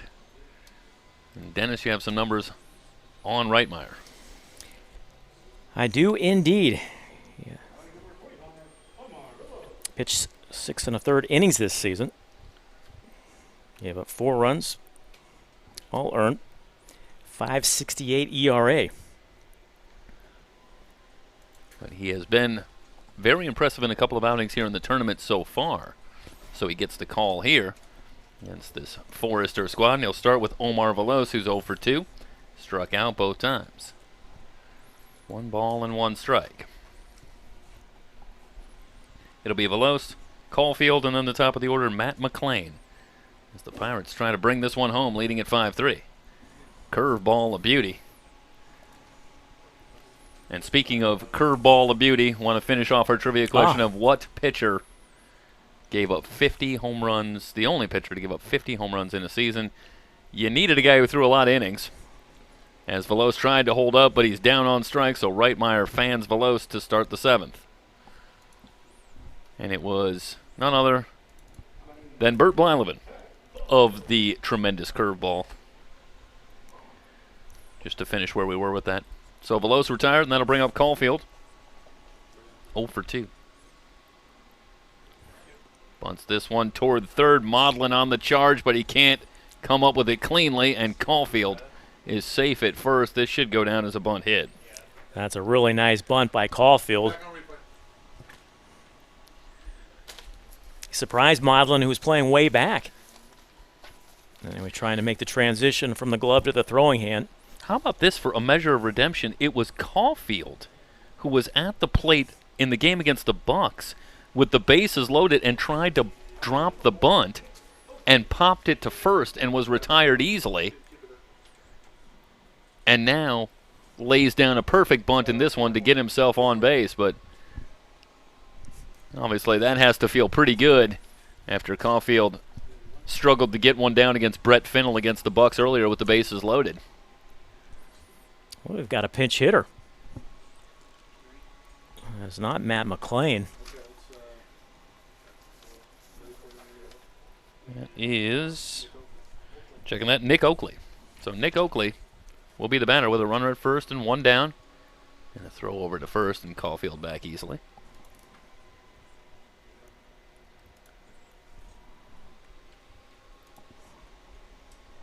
And that one got away, but not far enough for Caulfield to think about going. So Oakley will bat here in the 7th. Fastball up and in. 1 ball and 1 strike.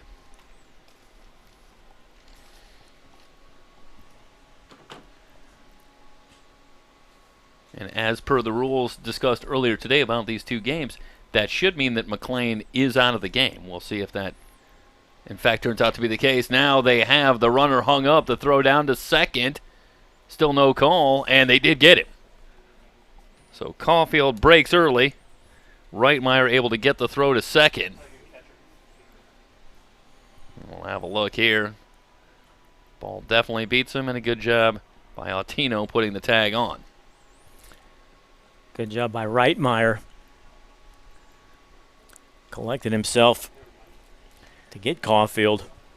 So we certainly haven't seen that very often, but the Foresters really running themselves out of a potential inning. As Caulfield is caught trying to steal. That fastball just missed. 2 balls and a strike. The count now on Oakley. Excuse me, 2 balls and 2 strikes.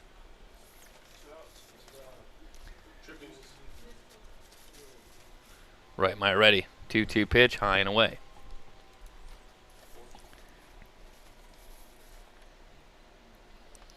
Nick Oakley heading to Cal Santa Barbara as he finishes up at Santa Barbara High School this year.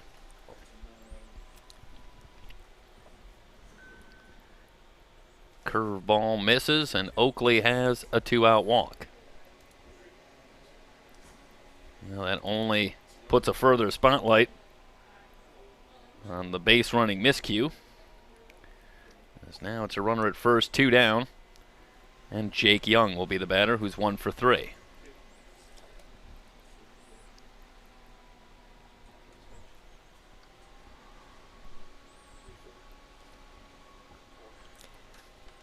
I think a ball from the bullpen might have gone onto the playing field.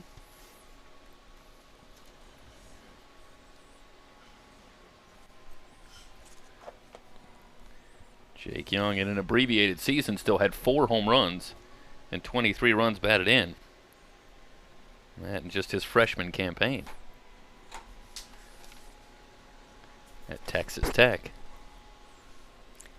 No balls and 1 strike to count. Got off to a torrid start.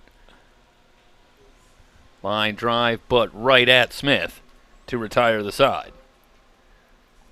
No runs, 1 hit. No errors, 1 left on base. 7th inning stretch from San Bernardino. And Inland Valley with the 5-3 lead over Santa Barbara at the Best of the West tournament. Here on SoCalCollegeSports.com, brought to you by Future Events Group.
New pitcher Elijah Trest out of White Oak, Texas, and the University of Arkansas. And Dennis, what are the numbers on Elijah Trest? Well, as a sophomore, he made 7 appearances, all in relief for the Razorbacks in 2020. Had an ERA just under 2. Pitched 9 1/3 innings, allowing just 2 runs on 7 hits. Struck out 10, walked 3, gave up just 1 extra base hit on the season. He ended the year by throwing 13 scoreless innings. The thing that impresses me about Trest is the ERA 1.93 in his sophomore season, down from 7.58 in his freshman season. So clearly warming to the task, and he will work on Maudlin, Thomas, and Winters. Here in the bottom of the 7th, the breaking ball misses inside. 2 balls and no strikes. The Pirates, who once trailed at 3-0, have come all the way back and lead at 5-3.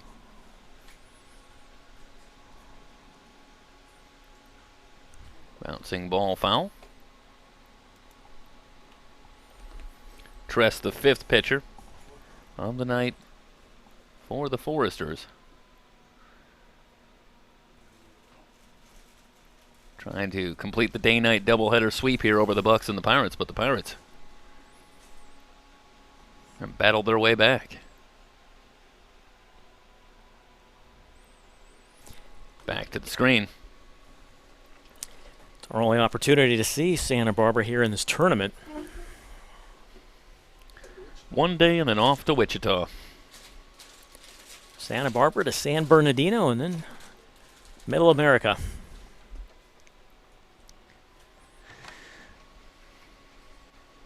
Maudlin 1 for 3. A double back in the first inning. On the outside corner, full count.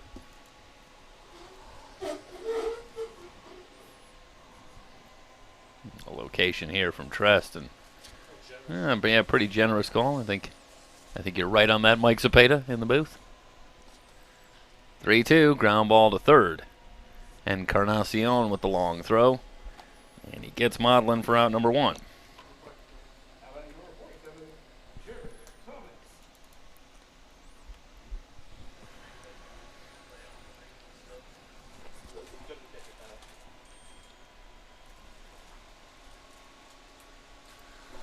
Let's see if there's a change at short if McLean has been replaced, which should be the case after Oakley was a pinch hitter in the top of the inning. Try to verify that. Ball outside to Thomas, who's 1 for 3. He started the rally in the 4th. And saw the Pirates score 4 runs on 5 hits, starting with his single as he fouls it away.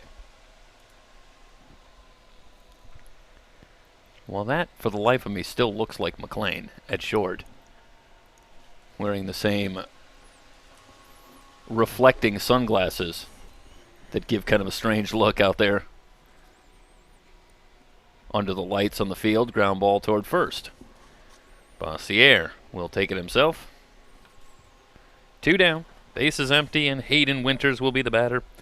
He's 1 for 2 with a walk, couple of runs scored. I think that's still McLean at short. I'm hoping that the better eyes of Dennis Ackerman can tell me. I tell me cannot for confirm. Sure. I am straining. The glasses, Dennis, the glasses. Number 6. So that's his brother who has now moved in and plays shortstop. Is it 6? Okay, Sean McLean. Well, if I just stick with the last name McLean, I should be fine. You're in good shape, right? Let's face it. I had a 2 out of 9 chance of being right anyway. Well, that would have to mean there's a new center fielder because Sean McLean got the start in center. Yeah, in center, that's... So perhaps Oakley went to center after pinch hitting. That makes the most sense so far. I think I like your call on that. Yeah, it's bad news for our older eyes here in the booth that center field is where the change is. But I think you're right. Meanwhile, it's a ball and a strike on Winters, 2 down, bases empty. Inside with the fastball.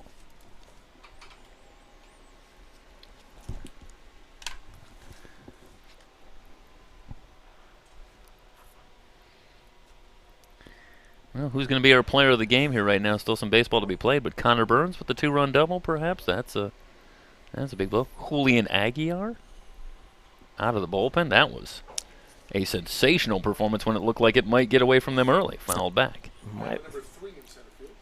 Number 3 in center field. I think that's him. Let's see who we got. That's Pat Caulfield. That's Pat Caulfield. All right, well, now maybe Oakley's in left. We'll keep on sending our camera guys to every position to see if we can get a shot of everybody. Eventually we'll get it figured out. Foul back for Winters. Still 2 balls and 2 strikes. It's actually a pinch hitter for Winters. This is Josh Scheck. Thank you for the correction. So Scheck at the plate for Inland Valley. Scheck at UC Irvine. Getting back, I'm going to have to go with Connor Burns. Like you said, the big two-run double, and he also has a single. So he's 2 for 3, 2 RBI. That is Nick Oakley. We have found Nick Oakley. Introducing our new game here. Where is Nick Oakley? We found him. Out left. So we are caught up. 2-2 on Scheck. Trest working from the stretch. Here's the pitch, and a swing and a miss, and Scheck goes down on strikes. A 1-2-3 inning for Scheck here in the 7th. We're through 7 complete. Inland Valley on top of Santa Barbara. 5-3 at the Best of the West tournament from San Bernardino here on SoCalCollegeSports.com.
Reitmeyer back on the hill for the Pirates as we head to the top of the 8th, and Encarnacion will lead things off for the Foresters, who are looking up at a 5-3 deficit.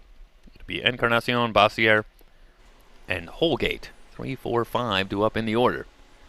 And Reitmeyer now behind Encarnacion, 2 balls and no strikes. Encarnacion 1 for 2, and he's been hit by a pitch, and he's hit the ball hard a couple of times. Reitmeyer also electing to work from the stretch with the bases empty. Ground ball into left for a base hit. Encarnacion continues to swing the bat well on his way to Oklahoma State, with a brief stop in Santa Barbara with the Foresters. So a base hit to start things in the 8th, and Bossier, who's 0 for 2 with a walk, will be the batter.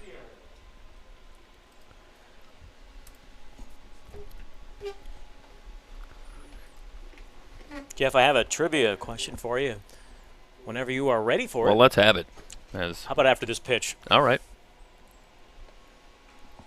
Swung on, lifted into center. Long run for Andrews. Still tracking. He's at the track, and he has it to retire Brassier.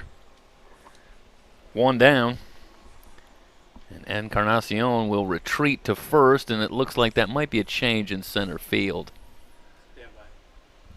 Couldn't quite get a number. They've moved. Andrews has moved. Okay. That's number 8. It's Jackson Lyon. Yeah. So Lyon with the long run in center field. Thank you, guys, to make that catch. So glad we could get that verified for out number 1. And Holgate will be the batter. And he fouls off the first pitch. So one down. And a runner at first.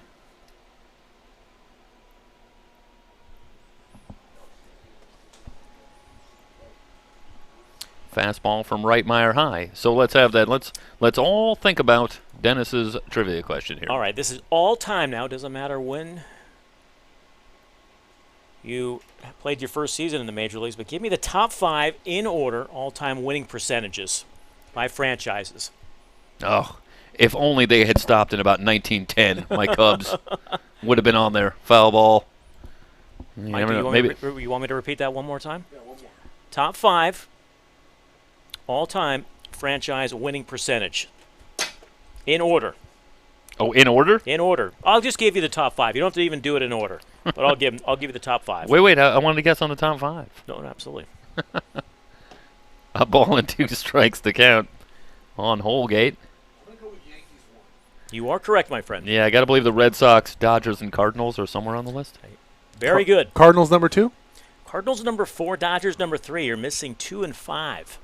Wait, the Red Sox aren't on there? Oh, the Red Sox are 5. Who is 2? Oh.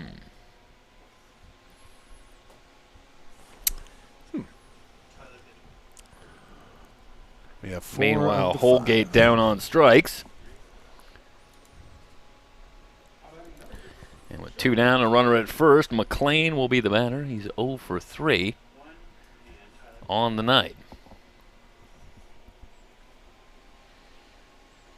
Is it fairly obscure? No, absolutely not. Giants? Ding, ding, ding. I was just going to say, Giants. What franchise has the worst winning percentage in the history of Major League Baseball?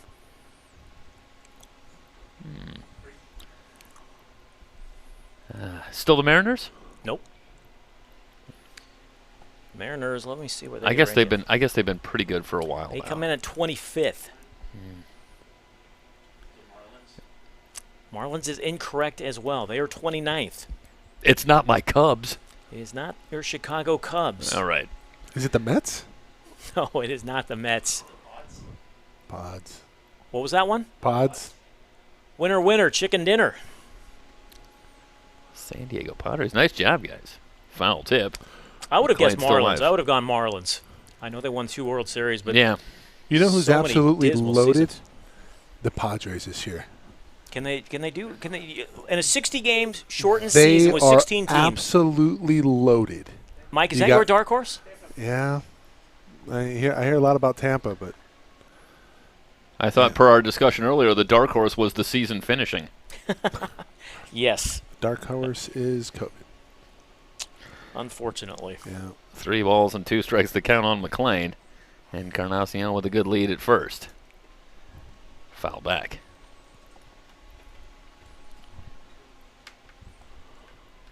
I'm a little surprised the Giants are still. I know they've had some success, though. Their success has been pretty well sustained. God, they were so Historically, they've had a couple of patches where they were kind of bad, but generally speaking, as I think about it now, shot through the left side for a base hit for McLean, and that's a nice bit of hitting for McLean, who had struggled at the plate in this one, but gets a pitch he can handle and drives it into left, and now 2 on, 2 out. And here comes Steven Zobak. They were good for a while within the last 20 years. They were pretty lights out, under Bochy. Yeah, three World Series titles. yeah. Bochy of the size 8 In the- cap. But even in the 2000 in the 2000s. 2002. They had that good stretch from 93 to about 2002 with Bonds. Yeah, Dusty Baker was there as the manager, and then And they won early a couple 90s. with Lincecum in there. Early 90s with the 103-win season in 93. Really, and then in 89 they won the division. In 87 they won the division. So, but they also had some lean years in there from like the late 70s to about early 80s. I was going to say, is about the only time I can remember where they were down for a while. And even then, in 1982, they came out and they actually had a good year and competed for the division. And yeah, 83, 84, 85, that was bad. And here comes Everett Hazelwood, and this kid's he's got some fuzz. Hazelwood will replace Reitmeyer while we're talking Giants history. And Hazelwood, one of the names also mentioned by Charlie Reynoso. This is not a surprise that he gets the call here, and with 4 outs to go, might it be Hazelwood that will try to bring it home? I would think so. Protect that 2-run lead. With 2 on and Zobak due up. And we'll just keep it here. And I thought about that. Hazelwood, will finish up his warm-up tosses. Zobak is 0 for 2. He's been hit by a pitch.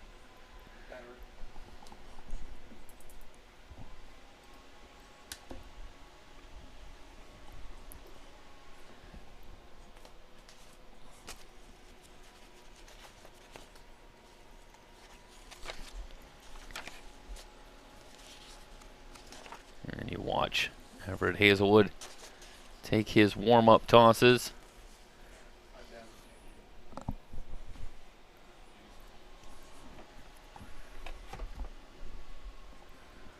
Want to pass along some thanks, as always, to Charlie Reynoso, both for spearheading this entire tournament and our being here to help cover it and bring this to you. Of course, Michelle Klauser, as well on the team at Future Events Group, getting us the information. Karen Tyndall, Ronaldo Gonzalez in the press box as well. Sorry to cut you off there, Jeff. Karen Shue throughout the week, very helpful. In getting Karen as graphics well. over. Yep.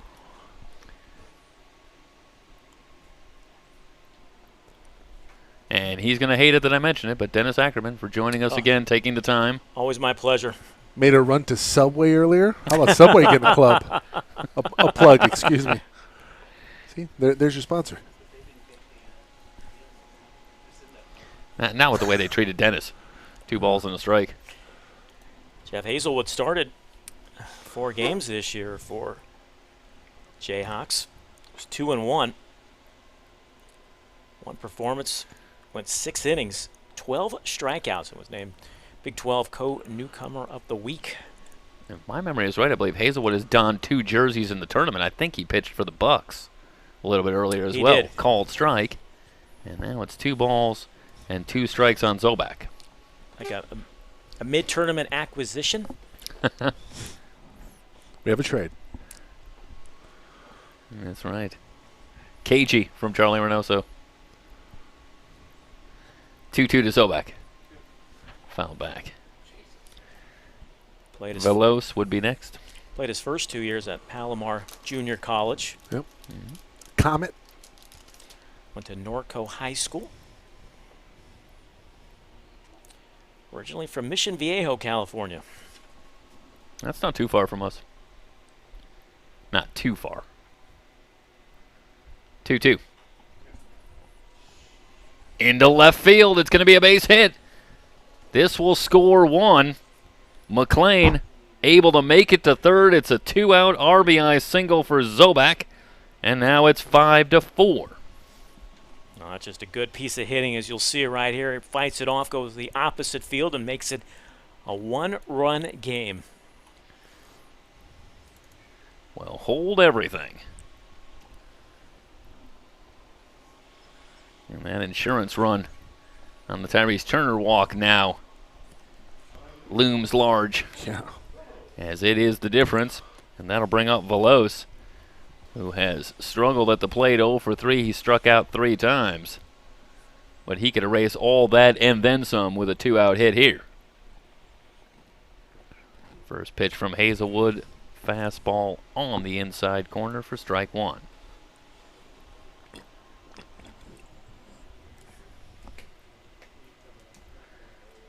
McLean at third, Zobak at first.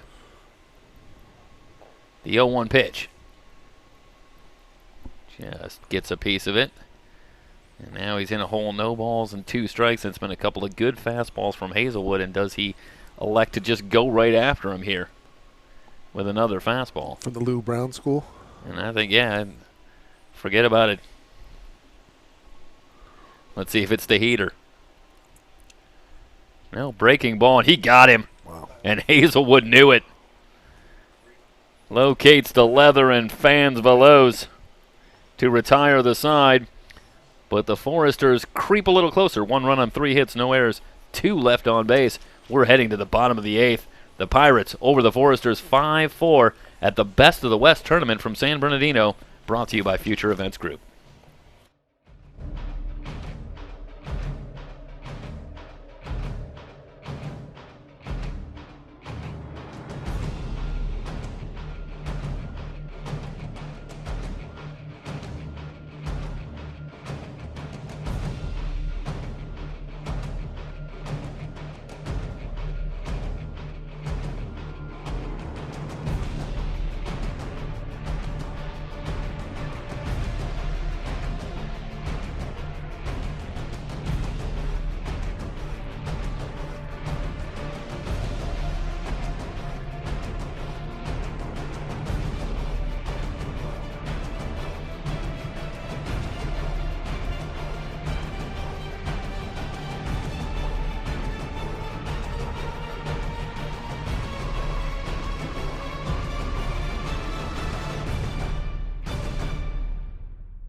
New pitcher Peyton Paulette.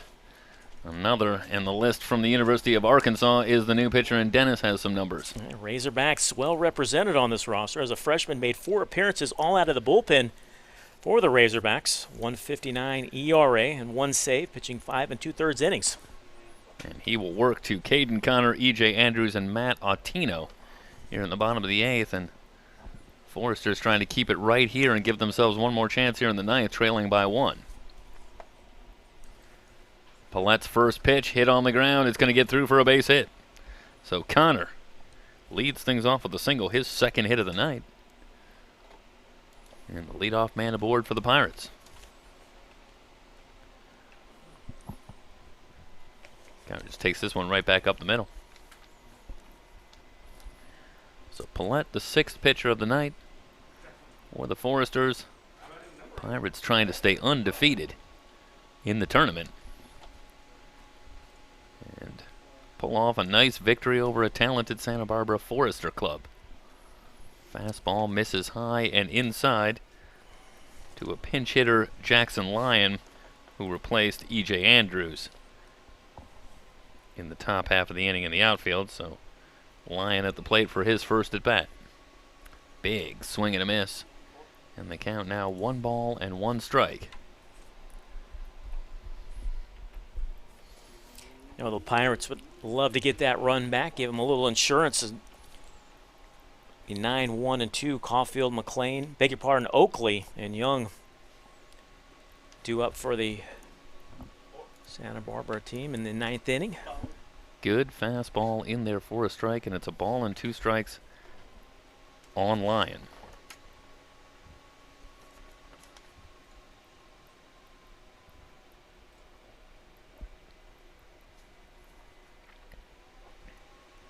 Just a little low, 2 balls and 2 strikes. Lyon been seeing a lot of action throughout the tournament out in left field, primarily for the Pirates. Comes off the bench in this one, replacing Andrews in the 7th. And now he'll ask for time and get it.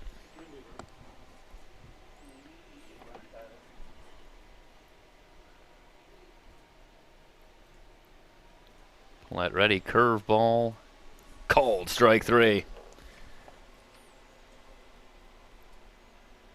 Well, that is pretty good hook from Paulette to retire Lyon, and Autino will be the batter.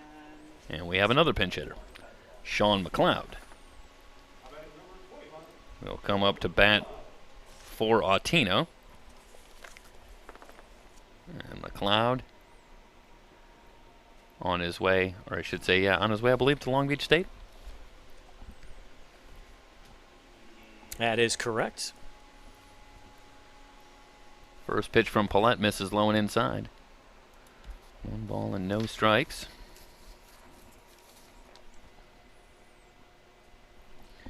Yeah, Sean McLeod out of Ayala High School.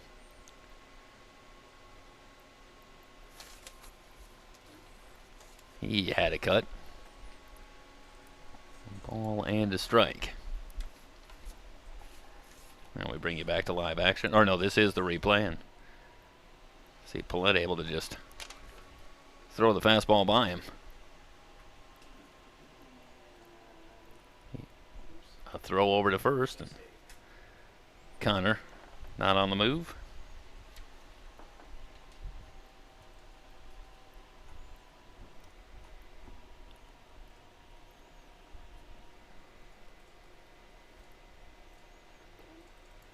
One pitch called, strike 2. It's a good fastball right there from Paulette. Yeah, Paulette back a little more in the mold of what we've generally been seeing. Seems to be around the plate. It was Connor that went up there first pitch swinging and took a fastball back up the middle for a base hit. There goes the runner, swung on and missed. McLeod down on strikes, the throw down. They got him. Strike him out, throw him out to end the inning.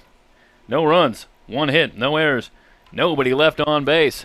We head to the 9th. The Pirates will try to close it out, leading 5-4 over Santa Barbara at the Best of the West tournament here on SoCalCollegeSports.com, brought to you by Future Events Group.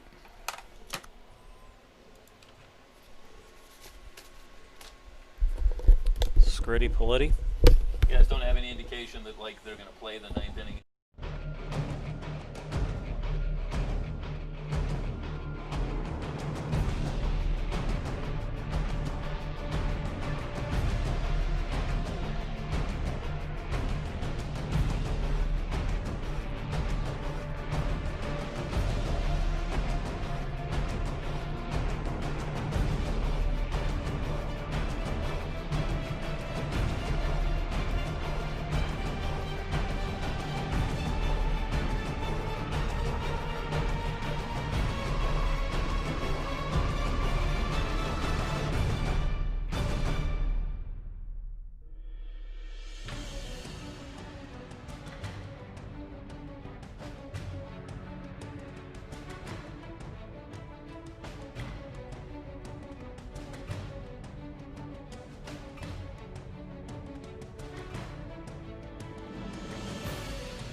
Caulfield will lead things off against Everett Hazelwood, on to try and finish it off for the Pirates, who take a 5-4 lead into the 9th.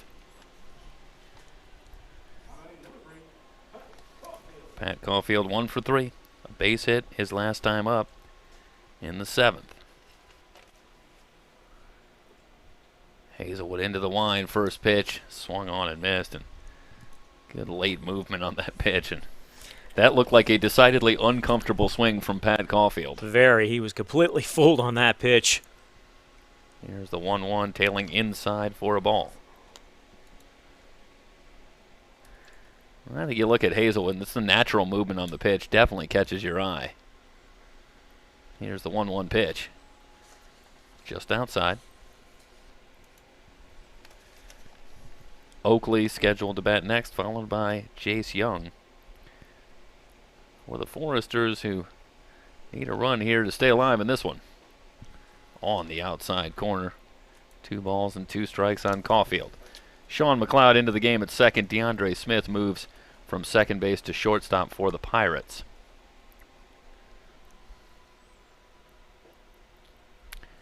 Down on strikes goes Caulfield. He was headed right to the dugout. He knew that was strike 3. Give you one more look at it, and you can't locate it any better than that. That's at the knees on the outside corner.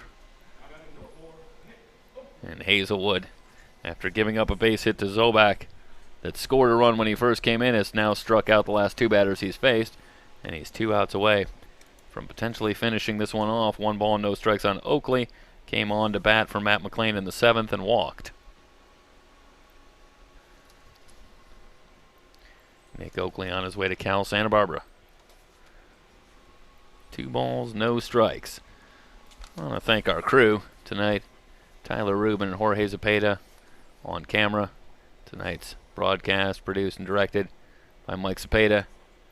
Assisted by Corey Rubin here in the press box. Ground ball gets away from Smith. This will be a base hit for Oakley.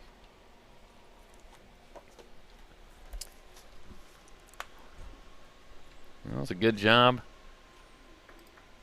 by Oakley taking that the other way. Good piece of hitting. Stayed on the fastball from Hazelwood and hit it hard. So a runner at first, and Young coming to the plate. Jeff, you mentioned earlier, Young's got some pop in that bat. 4 home runs in 19 games this year at Texas Tech. And Hazelwood bounces this one in, and Oakley will take second. So now the tying run in scoring position, still only 1 out.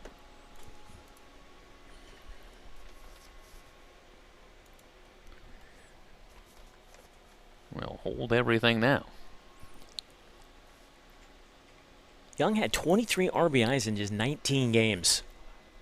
That's production. Oof.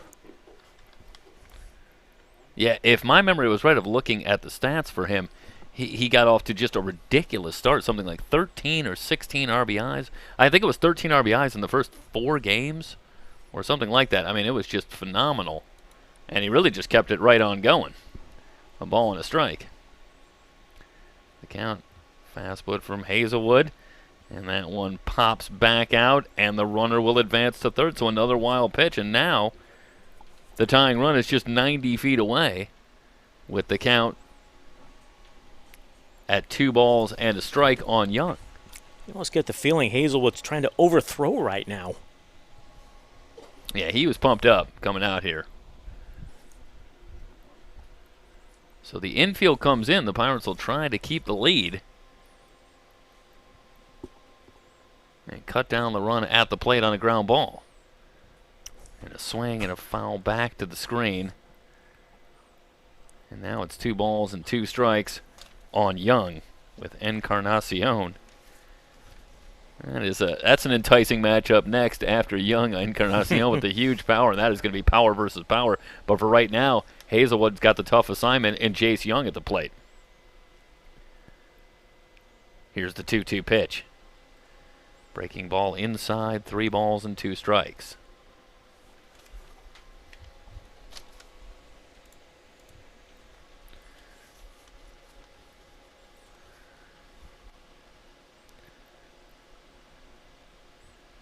Hazelwood ready. Here's the payoff pitch. Fastball back to the screen, and Young had a pretty good cut. He's not getting cheated in this at bat. A couple of big rips. Even looking for give his team a 6-5 lead. So Hazelwood will do it again.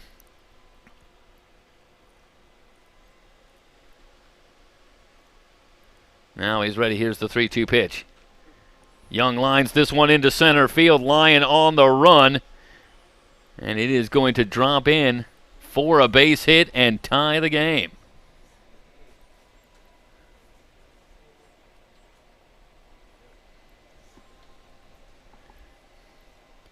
Well, watch the hitting here from Young.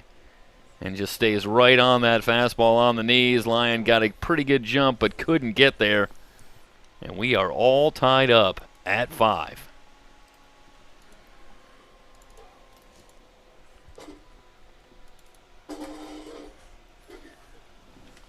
Encarnacion fouls the first pitch back. No balls and a strike. Encarnacion 2 for 3. 2 singles. He's also been hit by a pitch. We'll keep an eye on Young at first base.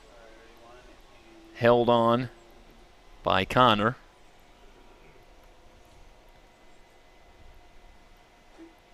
Big swing and a miss.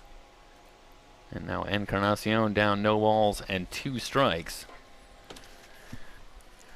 Well, you don't want to just groove one down the middle to him, because we know he can yank one out in a hurry. Yeah, he can hit one out of just about any ballpark he can find. 0-2. He had a good cut at the fastball and fouls it back.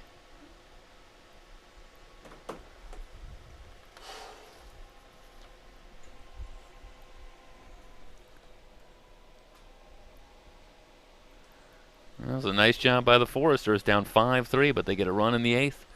And they put another one on the board in the 9th to get themselves back even. Swung on and missed. And Encarnacion down on strikes for out number 2. So Hazelwood wins the power versus power battle. As you watch here, just good late movement. 2 down, and I swear I saw Hazelwood with a little bit of just a look that kind of said, where was that pitch just a minute ago?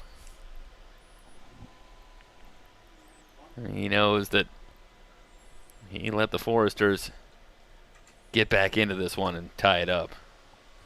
That'll bring up Bossier, who's 0 for 3. Does have a walk. Good fastball in there for a strike. Both teams have been rallied from deficits. Yep. Santa Barbara got out to a 3-0 lead. Eventually, Inland Valley came back to lead at 5-3, and then, as you just mentioned, the Foresters tying it up here, 1 in the 8th and 1 more here in the 9th. Just outside. Not missing by much.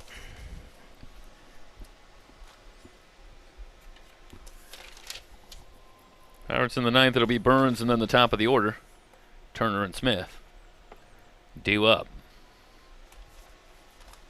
1-1 pitch. Line drive toward third on a hop. It's Maudlin, who will go to first and retire Bossier and the Foresters here in the 9th, but they do tie it up. 1 run on 2 hits. No errors. 1 left on base. Heading to the bottom of the 9th inning. Inland Valley, Santa Barbara tied at 5 at the Best of the West tournament here on SoCalCollegeSports.com.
Peyton Pallette will come on to work the bottom of the ninth, and he will work to a pinch hitter, Cameron Guan-Garena, who will come in to replace Connor Burns to lead things off. So Guan-Garena will bat from the left side. First pitch from Pallette. High and inside for a ball. Well, the book on Hazelwood was 95 coming in, touched 96 during that inning, but I think everybody would agree he was overthrowing at some points. Fastball for a strike from Pallette. 1-1 on Guan-Garena. Couldn't record the save. Yeah, Santa Barbara tied it up in the top half of the ninth. And the fastball gets back to the screen. 2 balls and a strike on Guan-Garena. We don't have any official word on extra innings or not, so we'll Awaiting word. Yeah, we'll hang out for a bit here at the end of this inning and try and get a sense of which direction they are going to go. Unless, of course, the Pirates finish this one off. Line drive sinking into left field. Sliding attempt from Oakley, who's saying he got it. Well, we're going to find out. There was no call from the field umpire, and Yeah, nobody's in a great position to make the call here, except for maybe us. Oakley thought he came up with it. For the moment, Guan-Garena is at first, so it looks like the initial call is going to be that he... Tough angle, tough to tell. I'll tell you, that... It looked good. that might have been a... Hey, Matt, you want to put it up there? That's a pretty good... Are you getting trouble on it? He did. I got to agree with you. I think he did make that catch. Well, Guan-Garena is going to get credit for the base hit. Oakley came up, and he's been pleading his case the entire time that he made the catch in left field, and I've got to agree with him. Yeah, that looked pretty clean. We didn't get as close as we possibly could to that one. Unfortunately, great job on the shot and bringing that in, Mike and Corey. And it looked pretty clean from... There certainly wasn't a lot of evidence that that ball definitely hit the ground. It looked pretty seamless for Oakley as he scooped that ball and came up and indicated that he thought he had it. A throw over to first. So pinch runner Jordan Koo at first for Guan-Garena. And a runner at first, nobody out. And the first pitch to Turner is outside a ball. Meanwhile, for the Pirates, this is exactly what you're hoping for, trying to plate a run here to win this one here in the ninth. And you get the leadoff man aboard. Good speed with Koo, the pinch runner, and Turner, who handles the bat well at the plate with a 1-ball and no strike count. Fastball sails high. 2 balls and no strikes. Turner is 0 for 3. He did walk his last time up. Jeff showing no signs of bunting on the first 2 pitches, trying to get that runner over to second, which is 1 out. Pallette ready. Here's the 2-0. Swung on and missed as Turner went after the high fastball.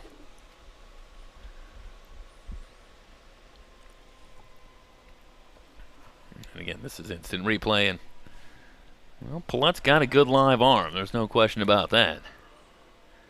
2-1 pitch goes to the breaking ball and misses. 3 balls and a strike.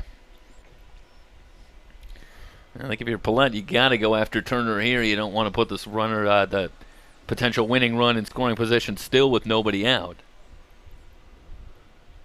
The 3-1. Fastball, called strike 2. And, you know, that's a pitch that looks maybe a little low and outside, but it has been a strike this entire tournament. So 3 balls and 2 strikes. Turner tried to get his way on there with the move toward first, but he's back now. Here's the payoff pitch from Pallette. There goes the runner, and the breaking ball misses inside. And the Pirates in great position now with runners at first and second, still nobody out, and now it's DeAndre Smith at the plate. And do you think about if Smith might lay one down? He's 0 for 4 in the game. There's great speed on the base paths, although Turner's run is irrelevant at this point.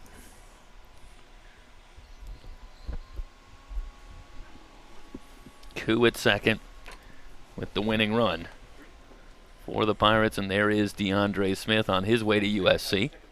this upcoming season, and we'll have a conference on the mound and no activity in the Forester bullpen. This is Peyton Pillette's game. So let's think about this, Jeff. If you do lay the bunt down and you're successful, that puts runners at second and third, one out. You would probably intentionally walk Modlin. Maybe to try and set up the double play with Jared Thomas. Roll the dice with Thomas. Yeah, coming up as well. If that is the strategy for head coach Charlie Reynoso. I think you and I are a little old school, though. We're thinking bunt.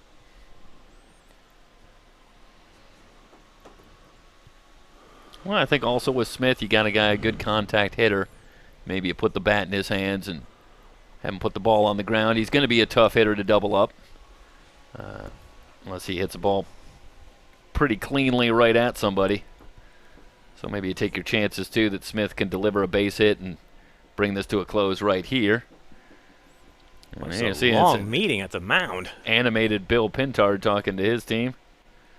And you think these two teams, these two coaches want to get this win here? This is a this means something. It does. This isn't your typical summer league game. Yeah, there's some bragging rights on the line here, boys.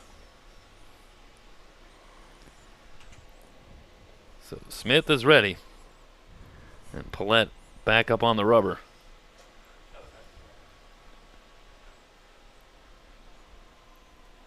And a look at second, and Koo is back. Still awaiting word on extras, and Michelle Klauser is currently trying to get that answered. Are they telling her in the Pirate bullpen, hey, we're trying to win it right here. We don't need extras.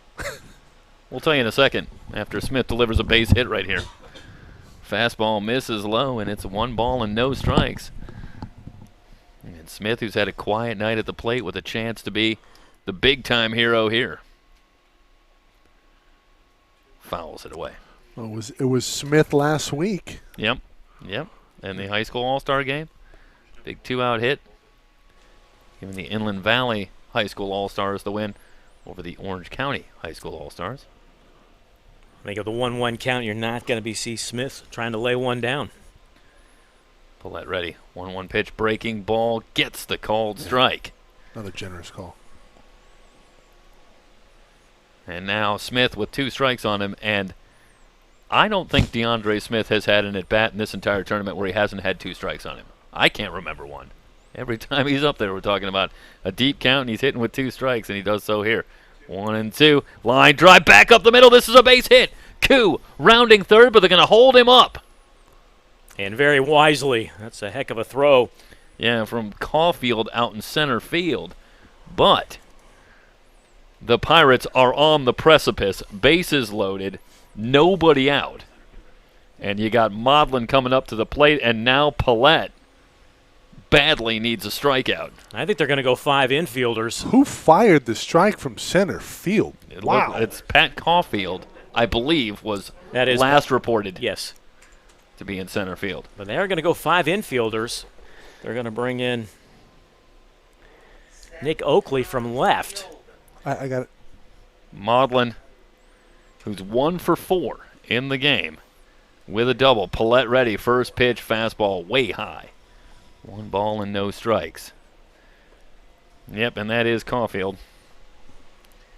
Absolute cannon. Modlin started to swing. They'll appeal. He didn't. 2 balls, no strikes. And now things getting even more precarious for Pillette and the Foresters.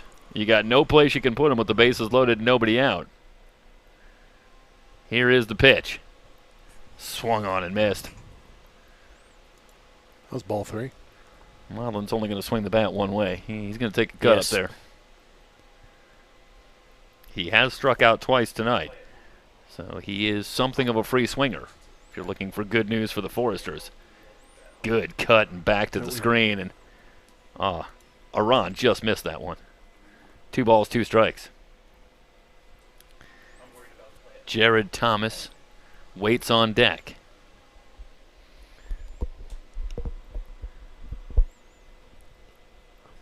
Winning run at third, bases loaded. Swung on and missed. Modlin goes down on strikes. Boy, that is just what the doctor ordered for the Foresters. As Paulette comes from 2-0 down to strike out Maudlin for out number 1 here in the bottom of the 9th, and now it'll be JT, Jared Thomas. He's 1 for 4, a single in the 4th. Eventually came around to score. They keep the infield in, so they're not going to move back and see if maybe they can turn the double play. This is 5 infielders, and they are going to try and keep the play at the plate. 1 ball and no strikes on Thomas. He goes after the high fastball as well. 3 on the right side of the infield, and if you're Thomas, just shorten up your swing if you got to get something lifted into the air deep enough to get that runner Koo home for the game-winning run. Easier said than done. It's a diet of high fastballs from Paulette. This one's through. The Pirates are going to win it. Thomas with the RBI single, bringing home Koo with the winning run. And Inland Valley stays perfect in the Best of the West tournament with a 6-5 win over the Santa Barbara Foresters.